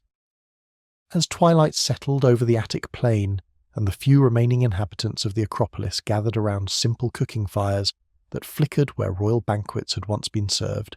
the great citadel began its slow transformation from a centre of Bronze Age power into the dormant foundation upon which future generations would build new dreams of human achievement and divine favour. The centuries that followed the quiet recession of Bronze Age civilization on the Acropolis were marked not by dramatic events or sudden transformations, but by the profound silence that settles over human landscapes when the complex systems that once animated them have withdrawn, leaving behind only the most essential patterns of survival and the slow, patient work of time upon abandoned structures. These were the years that scholars would later call the Greek Dark Ages, though the darkness they describe was not the blackness of catastrophe, but rather the gentle twilight that follows when the bright flame of a complex civilization gutters and dies, leaving only scattered embers glowing faintly in the gathering dusk. In the valleys and hillsides of Attica, life continued with the quiet persistence that characterizes human communities in all places and times, but it was a life stripped of the elaborate superstructures that had distinguished Bronze Age society from its Neolithic predecessors. The small settlements that dotted the countryside reverted to patterns of existence that would have been recognizable to farmers who had worked the same soil 1,000 years earlier. Modest houses built from local materials, simple tools fashioned for immediate needs, and social organizations based on kinship and proximity, rather than the complex hierarchies that had channeled tribute toward palace centers and royal courts. The technology that had defined Bronze Age civilization gradually disappeared from daily use as the trade networks that supplied tin became memories, and the specialized knowledge required for complex metallurgy was no longer transmitted from master craftsmen to apprentices. Bronze tools and weapons that had represented the cutting edge of human technological achievement became precious heirlooms, carefully maintained and sparingly used, while iron implements, harder to work but requiring materials that could be obtained locally, slowly replaced them in the toolkits of farmers and artisans who could no longer depend on distant sources of supply. The art of writing, which had enabled Bronze Age administrators to record the complex transactions that kept kingdoms functioning, simply vanished from Greek communities as the linear B script became meaningless marks on clay tablets that gradually crumbled into dust in abandoned palace archives. Without the bureaucratic apparatus that had justified and required literacy, the skill of reading and writing became irrelevant to communities that conducted all their business through face-to-face conversation and oral agreement. The stories that preserved important information were told around hearth fires, rather than inscribed on permanent media, their content evolving with each telling as speakers adapted ancient traditions to contemporary needs and understanding. Trade, which had once connected Attic communities to the broader Mediterranean world, contracted to purely local exchanges between neighbouring settlements. The exotic goods that had marked elite status during the Bronze Age, amber from the Baltic, ivory from Africa, precious metals from Anatolia, became legendary treasures whose very existence seemed doubtful to people whose horizons extended no further than the next valley. Pottery styles, textile patterns, and architectural techniques that had spread rapidly through Bronze Age trade networks were replaced by purely local traditions that developed in isolation from outside influences, creating the regional diversity that would characterize Greek culture when broader connections were eventually re-established. The Acropolis itself, stripped of its political and economic functions, became a place where shepherds might shelter their flocks during storms, and where the few remaining inhabitants of the hilltop could gather wild herbs and collect rainwater from the ancient cisterns that still functioned long after their sophisticated distribution systems had fallen into disrepair. The massive walls that had once proclaimed royal power to approaching visitors now served primarily as windbreaks and sources of dressed stone for anyone with the tools and energy to dislodge blocks from their precisely fitted joints. Yet even in this period of apparent decline and simplification, the essential character of the Acropolis as a special place remained embedded in the collective memory of local communities. The springs that had first drawn Neolithic settlers to the hill continued to flow, creating small sacred groves where offerings might still be left for powers whose names had been forgotten, but whose protective presence was still dimly felt. The commanding view from the summit retained its strategic value for anyone who needed to watch for the approach of strangers or the movement of game animals, while the natural shelter provided by the ancient walls offered protection that required no understanding of their original purpose or the sophisticated society that had created them. During these quiet centuries, the boundary between history and legend became increasingly permeable, as oral traditions gradually transformed memories of Bronze Age grandeur into stories of gods and heroes whose exploits seemed too marvellous to have occurred in the ordinary world that Dark Age communities knew from their daily experience. Kings who had once ruled from palace complexes became divine figures associated with particular natural features of the landscape, while the achievements of Bronze Age engineers and craftsmen were attributed to supernatural powers that had withdrawn from human affairs but might someday return to restore the golden age that lived on in collective memory. As the seasons turned through their ancient cycles and generations succeeded one another in the scattered settlements of Attica, the great citadel on the Acropolis waited in patient silence, its stones weathering slowly under Mediterranean skies, its springs flowing quietly through channels carved by Bronze Age hands, its elevated platform ready to support whatever new dreams of human achievement might someday rise from the bedrock where forgotten civilizations lay buried beneath the patient accumulation of wind-blown soil and falling leaves. The renewal of human community around the ancient citadel began so gradually that it might have been mistaken for the natural processes by which seeds scattered by wind take root in abandoned places, sending up tentative shoots that slowly colonize ground that has lain fallow for seasons beyond counting. Across the hills and valleys of Attica, in locations that had been chosen by Bronze Age settlers for their proximity to water, their defensible positions, or their access to fertile soil, small clusters of modest dwellings began to appear again, their builders drawn by the same fundamental advantages that had attracted human habitation to these sites for millennia. These new settlements bore little resemblance to the elaborate palace centres that had dominated Bronze Age Attica, but neither were they exact replicas of the simple Neolithic communities that had preceded Mycenaean civilization. Instead, they represented something new in the long history of human occupation in the region, communities that retained dim memories of more complex forms of social organization, while adapting to circumstances that required simpler, more self-sufficient ways of life. The houses that rose in these renewed settlements were constructed from local fieldstone and timber, their design influenced by half-remembered techniques that had once been employed in grander contexts, but were now applied to the humble needs of farmers and herders who had learned to depend primarily on their own labour and the resources immediately available to them. The people who established these new communities came from various sources, their diverse origins eventually blending into populations that would form the foundation of what scholars would later recognise as the early Greek polis. Some were descendants of families that had maintained continuous residence in Attica throughout the Dark Age centuries, their ancestors gradually adapting to reduced circumstances while preserving fragments of older cultural traditions. Others were migrants from regions where social collapse had been more complete,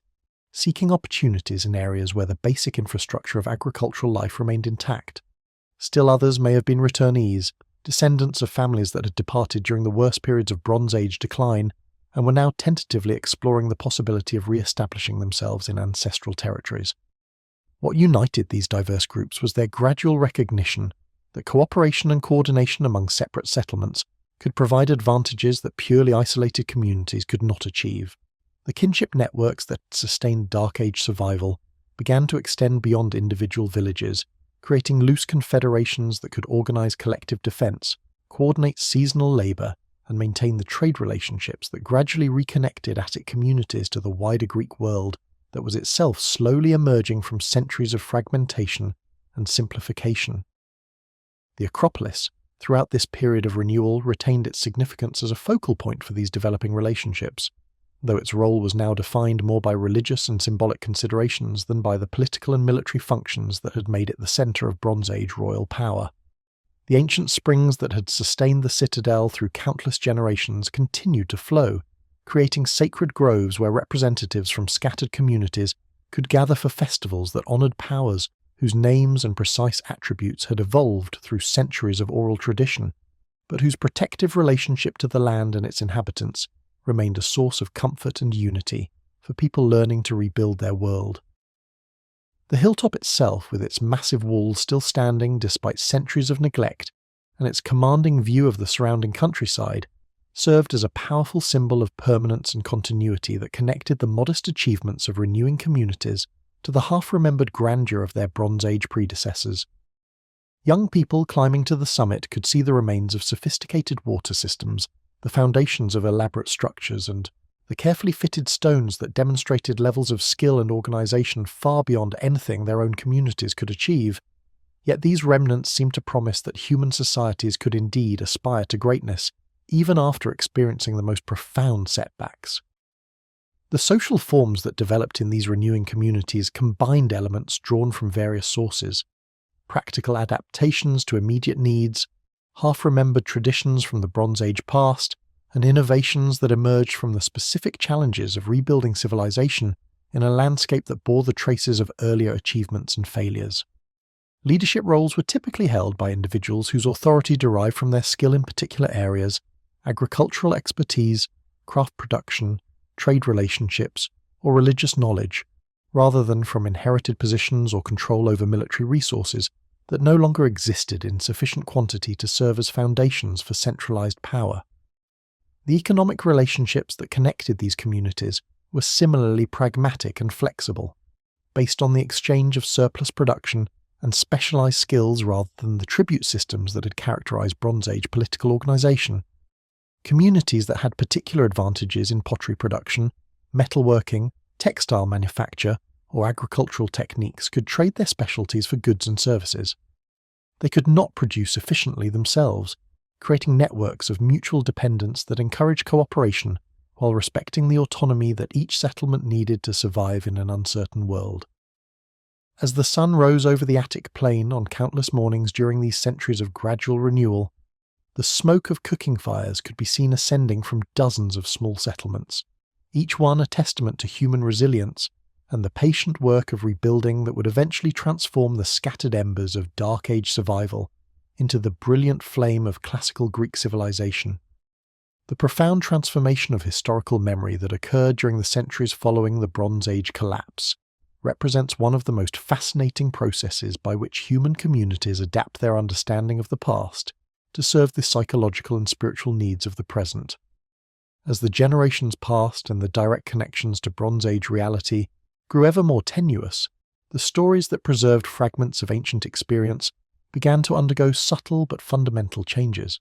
their factual content gradually giving way to narrative elements that spoke more powerfully to the hopes, fears, and aspirations of communities struggling to understand their place in a world that seemed simultaneously familiar and mysteriously diminished from some half-remembered golden age. The process by which history became myth was not a conscious distortion of truth, but rather the natural result of oral transmission across centuries during which the social context that had given Bronze Age achievements their original meaning had largely disappeared. When elderly storytellers gathered children around hearthfires on winter evenings and spoke of the great kings who had once ruled from the hilltop citadel, they were not deliberately fabricating tales but rather interpreting memories through the conceptual frameworks available to communities whose daily experience provided no clear analogies for the complex political and economic systems that had sustained Bronze Age civilization. The massive walls that still crowned the Acropolis, too well built to crumble entirely despite centuries of neglect, became in popular imagination the work of giants or gods rather than human engineers, their scale and precision seeming to exceed anything that ordinary mortals could accomplish with the simple tools and limited labour forces familiar to post-Bronze Age communities. The sophisticated water systems that had once sustained palace populations during sieges were remembered as magical springs created by divine intervention, their hidden channels and covered passages transforming into secret pathways between the human world and the realm of supernatural powers. The bronze weapons and tools that survived as heirlooms in scattered families, their origins gradually forgotten as the trade networks and specialized knowledge required for their production faded from living memory, became legendary artifacts associated with heroes whose exploits grew more marvelous with each retelling. A bronze sword that had once been forged by skilled craftsmen using tin imported from distant mines became, in the hands of myth-making imagination,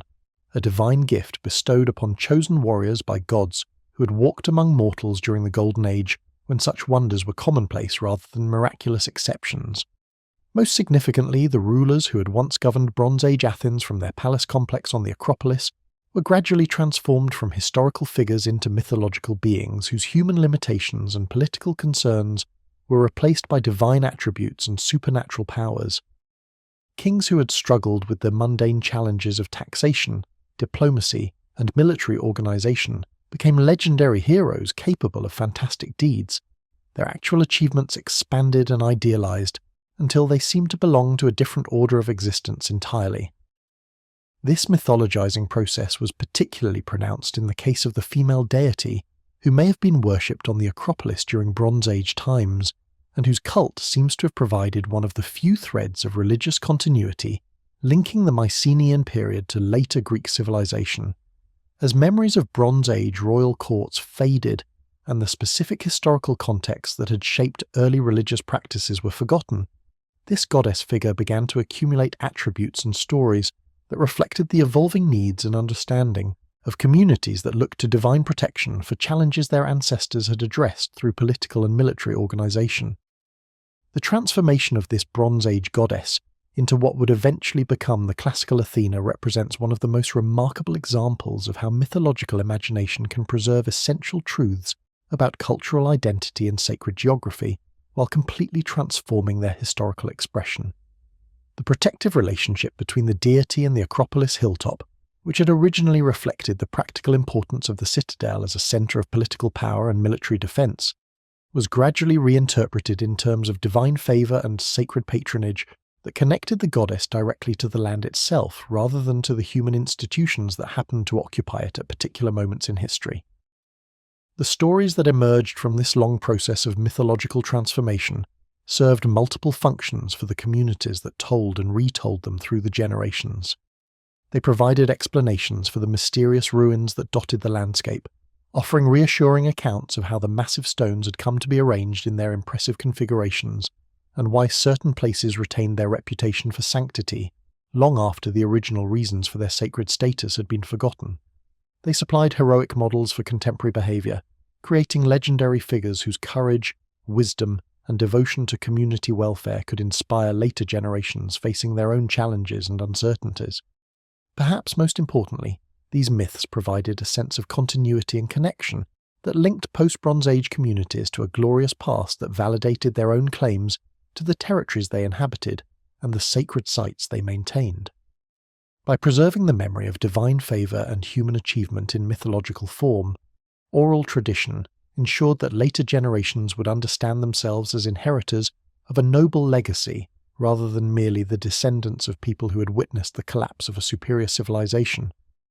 As starlight illuminated the ancient stones of the Acropolis and night winds whispered through the ruins of Bronze Age grandeur, the stories that would eventually become the foundation myths of classical Athens took shape around countless fires, their magical transformations of historical reality creating a bridge between the forgotten world of Mycenaean kings and the brilliant future that awaited the communities learning to call themselves Athenians. When the great age of classical Athens finally dawned, and architects began to design the marble temples that would define the Acropolis for all subsequent history, they were building not upon virgin rock, but upon foundations that had been shaped by human hands for more than a millennium before the first column of the Parthenon was ever conceived. The bedrock itself, carved and levelled by Bronze Age engineers scarred by channels cut for water systems that had long since fallen into disuse, and marked by foundation trenches where palace walls had once stood, bore the invisible signatures of countless generations who had recognised the sacred and strategic potential of this limestone plateau rising above the Attic plain. The classical builders who transformed the Acropolis into the architectural wonder that still draws pilgrims from around the world were certainly aware that they were working on a site with an ancient history, yet the full extent of what lay beneath their feet remained largely hidden from their understanding. The massive Bronze Age walls, still standing in places but often incorporated into new construction projects as convenient sources of dressed stone, were interpreted through the mythological frameworks that had transformed historical memory into legendary narrative. The sophisticated drainage systems carved into the bedrock continued to function, channeling rainwater away from temple foundations, but their origins in Bronze Age engineering were forgotten in favour of explanations that attributed such marvels to divine intervention or the work of legendary heroes. The very topography upon which classical architects laid out their magnificent temples had been fundamentally altered by their Bronze Age predecessors. The summit of the Acropolis, which appears to modern visitors as a natural platform perfectly suited for monumental architecture, was actually the product of centuries of human modification. Levelling operations had reduced natural irregularities in the bedrock, while fill operations had created uniform surfaces where the limestone showed too much variation for large-scale construction. The terracing that provided level building sites for various structures incorporated retaining walls that had been built and rebuilt over generations, their foundations extending deep into archaeological layers that contained the material remains of earlier civilizations. When classical architects designed the foundations for the Parthenon, they unknowingly built upon ground that had been occupied by structures of comparable grandeur during the Bronze Age. The great temple that would become the most famous symbol of classical Greek achievement rose from foundations that may have incorporated stone blocks quarried and shaped by Mycenaean craftsmen, while its orientation and positioning reflected both conscious design decisions made by 5th century architects and unconscious influences from the sacred geography that had been established on the hilltop more than 1,000 years earlier. The water systems that supported classical Athens, enabling the city to sustain populations far larger than anything the Bronze Age had achieved, were built upon hydraulic infrastructure that had been developed during the Mycenaean period and maintained, in simplified form, throughout the intervening centuries. The wells and cisterns that provided emergency water supplies during sieges often drew upon ancient sources that had been identified and developed by Bronze Age engineers, while the distribution systems that carried water to various parts of the classical city followed routes that had been established when the Acropolis first became a centre of urban life. Even the religious traditions that made the classical Acropolis a sacred centre of unprecedented importance throughout the Greek world preserved, in transformed and elaborated form, cultic practices that stretched back through the Dark Ages to their origins in Bronze Age religious observances. The goddess Athena, whose temple dominated the classical hilltop and whose protection was understood to extend over all Athenian territory, may well have been the mythological descendant of a Bronze Age deity, whose worship had provided one of the few threads of continuity linking the Mycenaean past to the classical present.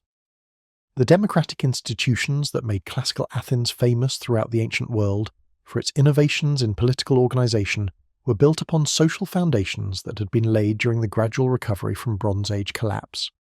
The concepts of citizenship, civic participation, and collective decision-making that would become the hallmarks of Athenian democracy emerged from communities that had learned, during the Dark Age centuries, to govern themselves without the centralized authority structures that had characterized Mycenaean kingship. The assembly places where citizens gathered to debate public policy were often located on sites that had been used for community meetings since the earliest periods of post-Bronze Age recovery. The economic prosperity that enabled classical Athens to support its architectural projects, military campaigns, and cultural achievements was built upon agricultural and commercial foundations that had been established during the slow work of rebuilding that followed the collapse of Bronze Age civilization. The trade networks that connected classical Athens to the wider Mediterranean world often followed routes that had been pioneered by Bronze Age merchants, while the productive techniques that sustained Attic agriculture incorporated innovations that had been developed over centuries of adaptation to local environmental conditions. The cultural traditions that produced the literature, philosophy, and art for which classical Athens is remembered drew upon intellectual and artistic resources that had been accumulating since the earliest periods of human habitation on the Acropolis. The myths that provided subject matter for tragic dramatists preserved, in poetic form, memories of Bronze Age experiences that had been transformed by centuries of oral transmission into stories that spoke to universal human concerns about power, justice, and the relationship between mortals and gods. As moonlight bathed the marble columns of the Parthenon in silver radiance and night, breezes carried the scents of olive groves and pine forests across the sleeping city below. The classical achievement that crowned the Acropolis stood as testament not only to 5th century genius, but to the patient, cumulative work of countless generations who had recognized in this particular hilltop something worthy of their greatest efforts and highest aspirations. In the bright Mediterranean sunlight of a modern morning, as tour groups gather beneath the marble columns of the Parthenon and guidebooks flutter in hands, eager to understand the glories of classical civilization, the Bronze Age city that lies sleeping beneath their feet remains as invisible and forgotten as if it had never existed at all. These contemporary pilgrims, drawn from around the world by the enduring power of 5th century architectural achievement, walk unknowingly across ground that has been sacred to human communities for more than 3,000 years, their attention focused entirely upon the luminous monuments that represent only the most recent chapter in a far longer and more complex story of human aspiration and achievement. The irony of this selective vision is both profound and entirely understandable, for the classical temples that crown the Acropolis possess a visual magnificence and cultural resonance that naturally overshadow any awareness of earlier layers of history. The Parthenon, with its perfect proportions and gleaming marble surfaces, speaks directly to aesthetic sensibilities that have been shaped by centuries of Western cultural tradition, while the buried remains of Bronze Age walls and palace foundations require archaeological expertise and historical imagination to bring them back to meaningful life. The average visitor, overwhelmed by the immediate impact of classical architecture and pressed by the practical constraints of limited time and energy, has little reason to contemplate the possibility that beneath the marble pavement lie the traces of civilizations that achieved their own forms of greatness long before Pericles was born. This pattern of historical invisibility extends far beyond the casual tourism that brings millions of people to the Acropolis each year. Even scholarly attention, despite decades of archaeological investigation and academic research, tends to focus overwhelmingly upon the classical period that produced the monuments, which justify the site's status as a UNESCO World Heritage location, an international symbol of democratic values. The Bronze Age achievements that preceded classical Athens by more than half a millennium remain largely confined to specialist publications and museum displays that attract only the most dedicated students of ancient history, their significance obscured by the natural tendency to emphasize cultural developments that seem most relevant to contemporary concerns and values. The restoration work that has occupied teams of skilled craftsmen and engineers for decades represents one of the most ambitious and expensive cultural preservation projects ever undertaken, yet its focus remains almost exclusively upon maintaining and reconstructing the classical monuments that tourists expect to see. The Bronze Age foundations that support these temples, the ancient water systems that still function beneath the modern infrastructure, and the prehistoric sacred sites that established the religious significance of the hilltop centuries before the first classical shrine was built, receive little attention beyond what is necessary to ensure that they do not interfere with efforts to preserve the more visible and politically significant achievements of the 5th century. This selective preservation of memory reflects broader patterns in how human societies choose to remember and forget their past. The classical period of Athenian history, with its associations with democracy, philosophy, and artistic achievement, serves contemporary political and cultural purposes that make its preservation and celebration seem natural and necessary. The Bronze Age civilization that preceded it, despite its own remarkable achievements in engineering, administration, and international relations, lacks these contemporary connections, and therefore fades into the background of historical consciousness, remembered primarily by specialists and largely ignored by the general public that provides political and financial support for cultural preservation efforts.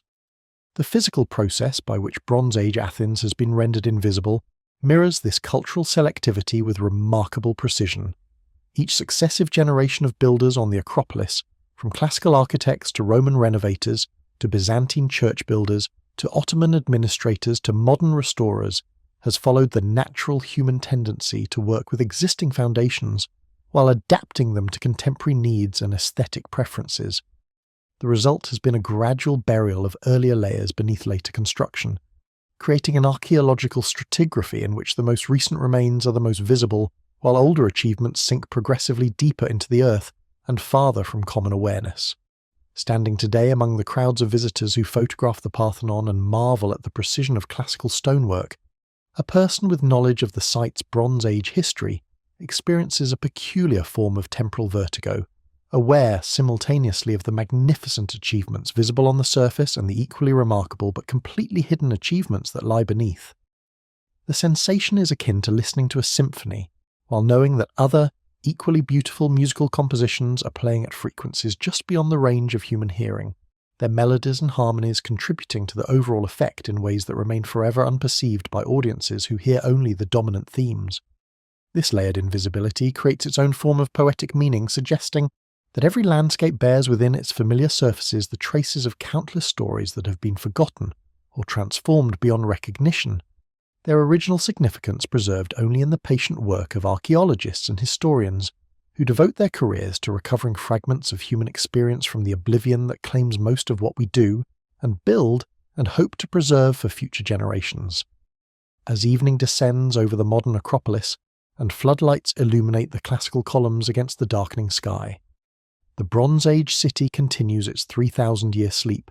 its dreams invisible to the contemporary world that has built its own monuments to human achievement upon the foundations of earlier aspirations that time has gently forgotten. What remains of Bronze Age Athens, after 3 millennia of weathering, rebuilding, and archaeological investigation, is a collection of fragments so modest and scattered that they might seem almost insignificant to anyone expecting the dramatic ruins and clear narratives that characterize better preserved ancient sites. Yet these humble remnants, a few courses of Cyclopean masonry, traces of foundation trenches carved into bedrock, scattered pottery sherds, and the ghostly outlines of structures detected through careful excavation, represent some of the most precious evidence we possess for understanding how human civilization first took root on the limestone plateau that would eventually support the Parthenon and become one of the most famous sacred sites in the world. The archaeological record of Bronze Age Athens speaks in whispers rather than proclamations, its testimony preserved in the patient accumulation of small details that must be assembled by specialists trained to read meaning in the placement of stones, the chemical composition of soil layers, and the microscopic traces of ancient activities that survive in contexts where more dramatic evidence has long since disappeared. A limestone column base, worn smooth by centuries of use and weather, provides tantalizing evidence of architectural sophistication while revealing nothing definitive about the structure it once supported. A section of carefully fitted wall, incorporated into later construction, and visible only from certain angles, suggests the presence of substantial buildings while leaving their original form and function entirely to scholarly imagination. The water systems that once sustained the Bronze Age citadel offer some of the most compelling physical evidence for the engineering capabilities of its builders, yet even these remarkable survivals raise more questions than they definitively answer. The covered passages that descend into the bedrock can be measured and mapped with precision, their construction techniques analysed and compared with similar installations at other Mycenaean sites, yet the specific circumstances that led to their creation, the exact methods used in their excavation, and the social organisation required for their construction remain matters of informed speculation rather than established fact. The pottery fragments that represent the most abundant category of Bronze Age artefacts from the Acropolis provide valuable information about trade connections, technological developments, and cultural influences, yet they offer only indirect evidence for the human lives and social relationships that give historical significance to technological achievements. A sherd of imported ceramic, its distinctive slip and decoration clearly indicating origins in a distant workshop, confirms the existence of trade networks while revealing nothing about the circumstances of its arrival, the individuals who valued it enough to transport it across hundreds of miles of difficult terrain, or the specific uses to which it was put in its new attic home. The challenge facing archaeologists working on the Acropolis is compounded by the very success of later building programs that have obscured or destroyed much of the Bronze Age evidence through centuries of construction and reconstruction. Each generation of builders, from classical Greeks to Roman renovators to Byzantine church architects, has disturbed earlier deposits and reused earlier materials in ways that have created an archaeological puzzle of extraordinary complexity. Stones that were quarried and shaped by Bronze Age craftsmen may now support classical temples, their origins detectable only through careful analysis of tool marks, weathering patterns, and geological characteristics that distinguish them from later material. The scholarly debates that surround Bronze Age Athens reflect both the limitations of the available evidence and the different methodological approaches that archaeologists and historians bring to the interpretation of fragmentary remains. The location of the Bronze Age palace, the extent of the fortified area, the size of the population that the citadel supported, and the nature of the political and economic systems that governed Mycenaean Athens all remain subjects of ongoing discussion among specialists who work with the same basic evidence but reach different conclusions about its significance and implications. Perhaps most frustrating for anyone seeking clear answers about Bronze Age Athens is the almost complete absence of written records from the site itself. While Linear B tablets from other Mycenaean centres provide detailed information about administrative procedures, economic relationships and social hierarchies, the Acropolis has yielded no comparable archives that might illuminate the specific character of Bronze Age Athenian civilization. This silence forces scholars to rely on analogies with better documented sites,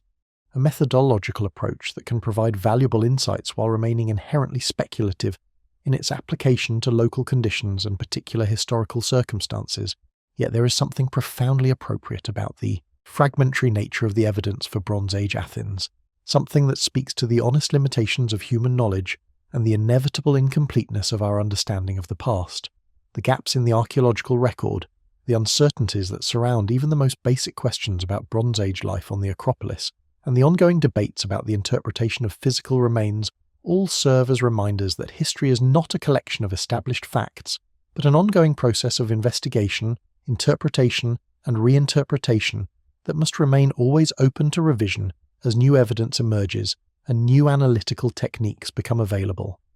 In the quiet spaces between what we know and what we can only imagine about Bronze Age Athens, there is room for wonder, speculation, and the kind of historical imagination that transforms scattered fragments of ancient stone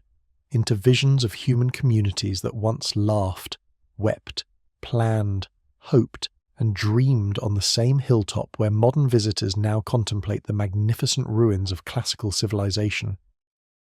The story of Bronze Age Athens, with its long arc from humble beginnings through magnificent achievement to quiet decline and eventual mythological transformation, offers lessons that extend far beyond the particular circumstances of one ancient citadel on one limestone hilltop in the eastern Mediterranean. In the patient rise and gradual recession of Mycenaean civilization, we find reflected patterns that have repeated themselves countless times across the human experience, in places and periods as diverse as the civilizations that have occupied this planet since our ancestors first learned to build permanent settlements and organize themselves into communities larger than extended families. Perhaps the most sobering lesson embedded in this ancient story is the fundamental impermanence of even the most impressive human achievements.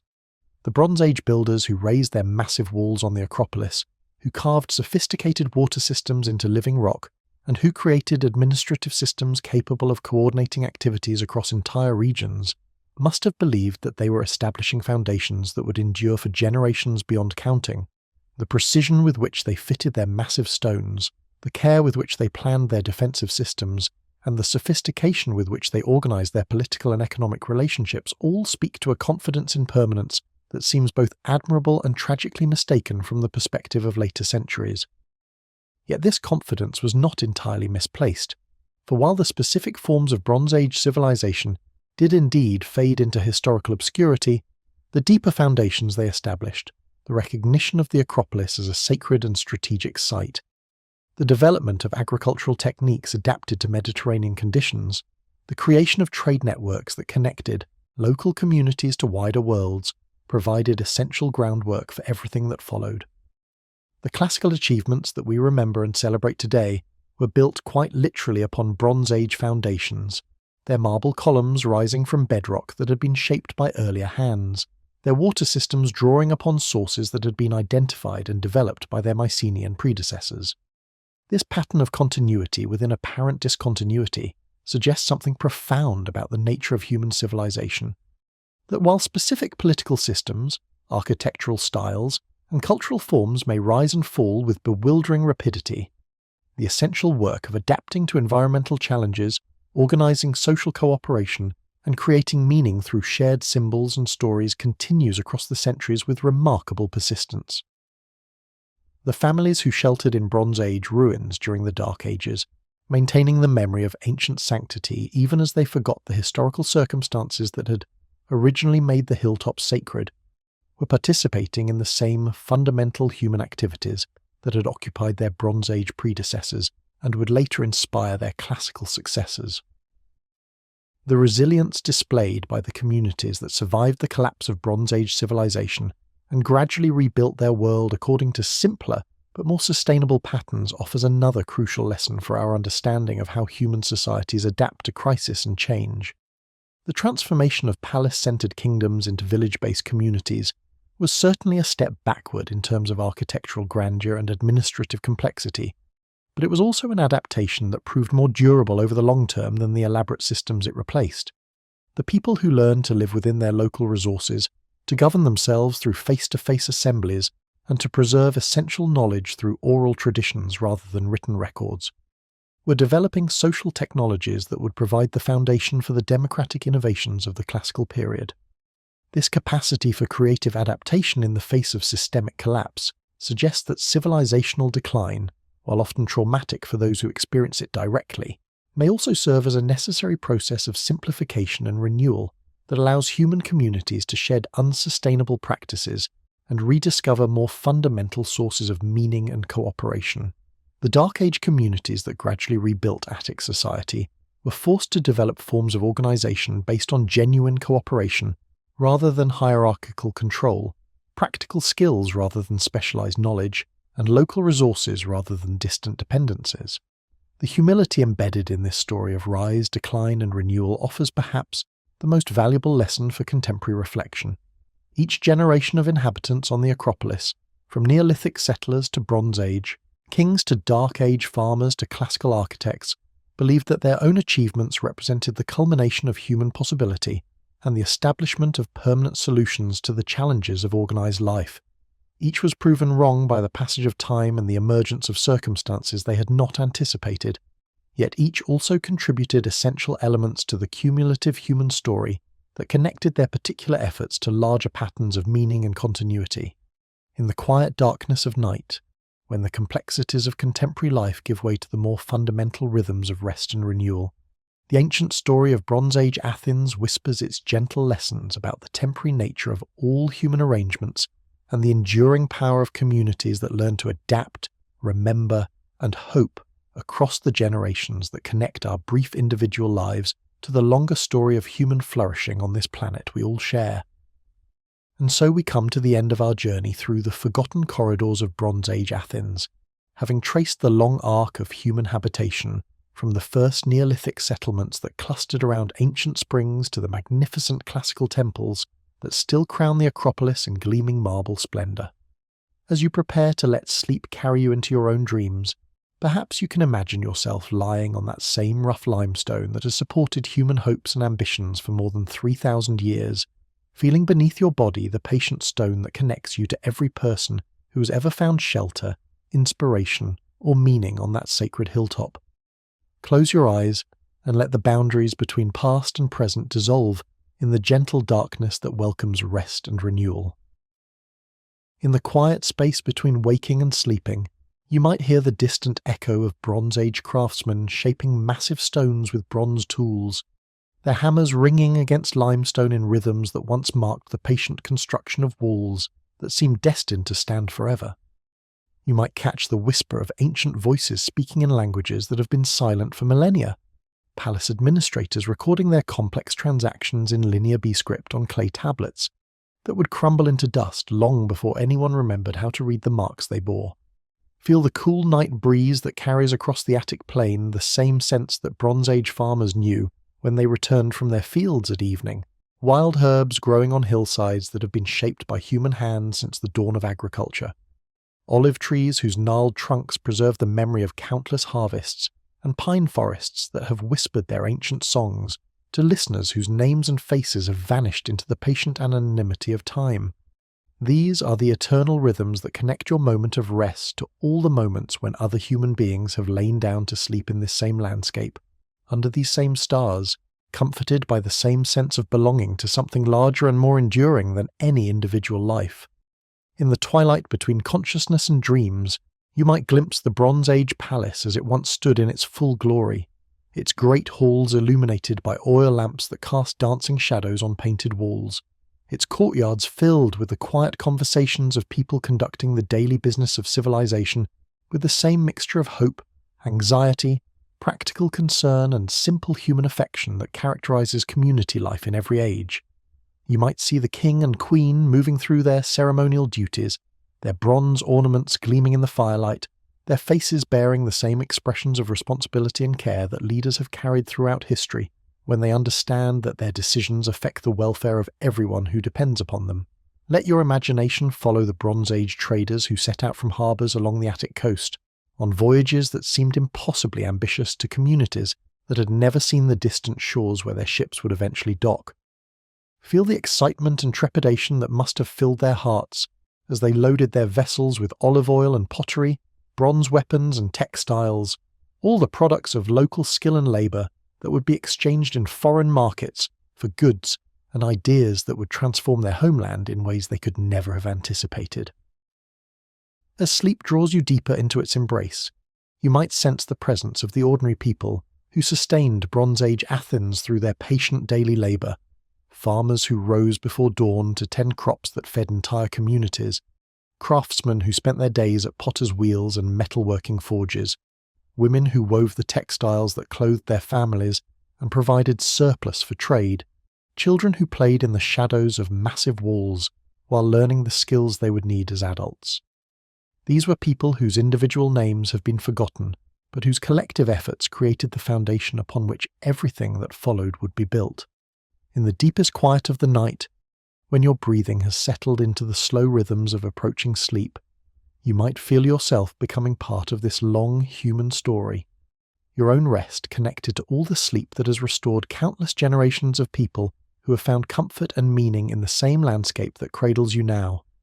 The Bronze Age Athens that we have explored together exists not only in the archaeological remains that lie buried beneath classical marble, but also in the continuity of human experience that connects your dreams to the dreams of people who lived and died 3,000 years ago, yet shared with you the fundamental experiences of seeking shelter, creating beauty, forming communities, and finding ways to make sense of their brief passage through the world. Let the ancient city lull you into peaceful contemplation of the deep time that flows beneath all human endeavour, carrying individual lives and entire civilizations like leaves on a vast river that connects every moment of consciousness to the eternal patterns of renewal and rest, growth and decay, memory and forgetting that govern all existence under the patient stars. Sleep well, knowing that you rest upon foundations laid by countless hands, surrounded by stories that whisper still in the limestone bedrock of dreams, part of the endless human journey toward understanding, compassion, and the quiet wisdom that comes only through the patient accumulation of shared experience across the generations that have walked this earth before us, and will continue walking long after our own footsteps have joined the gentle chorus of voices that sing the world towards sleep.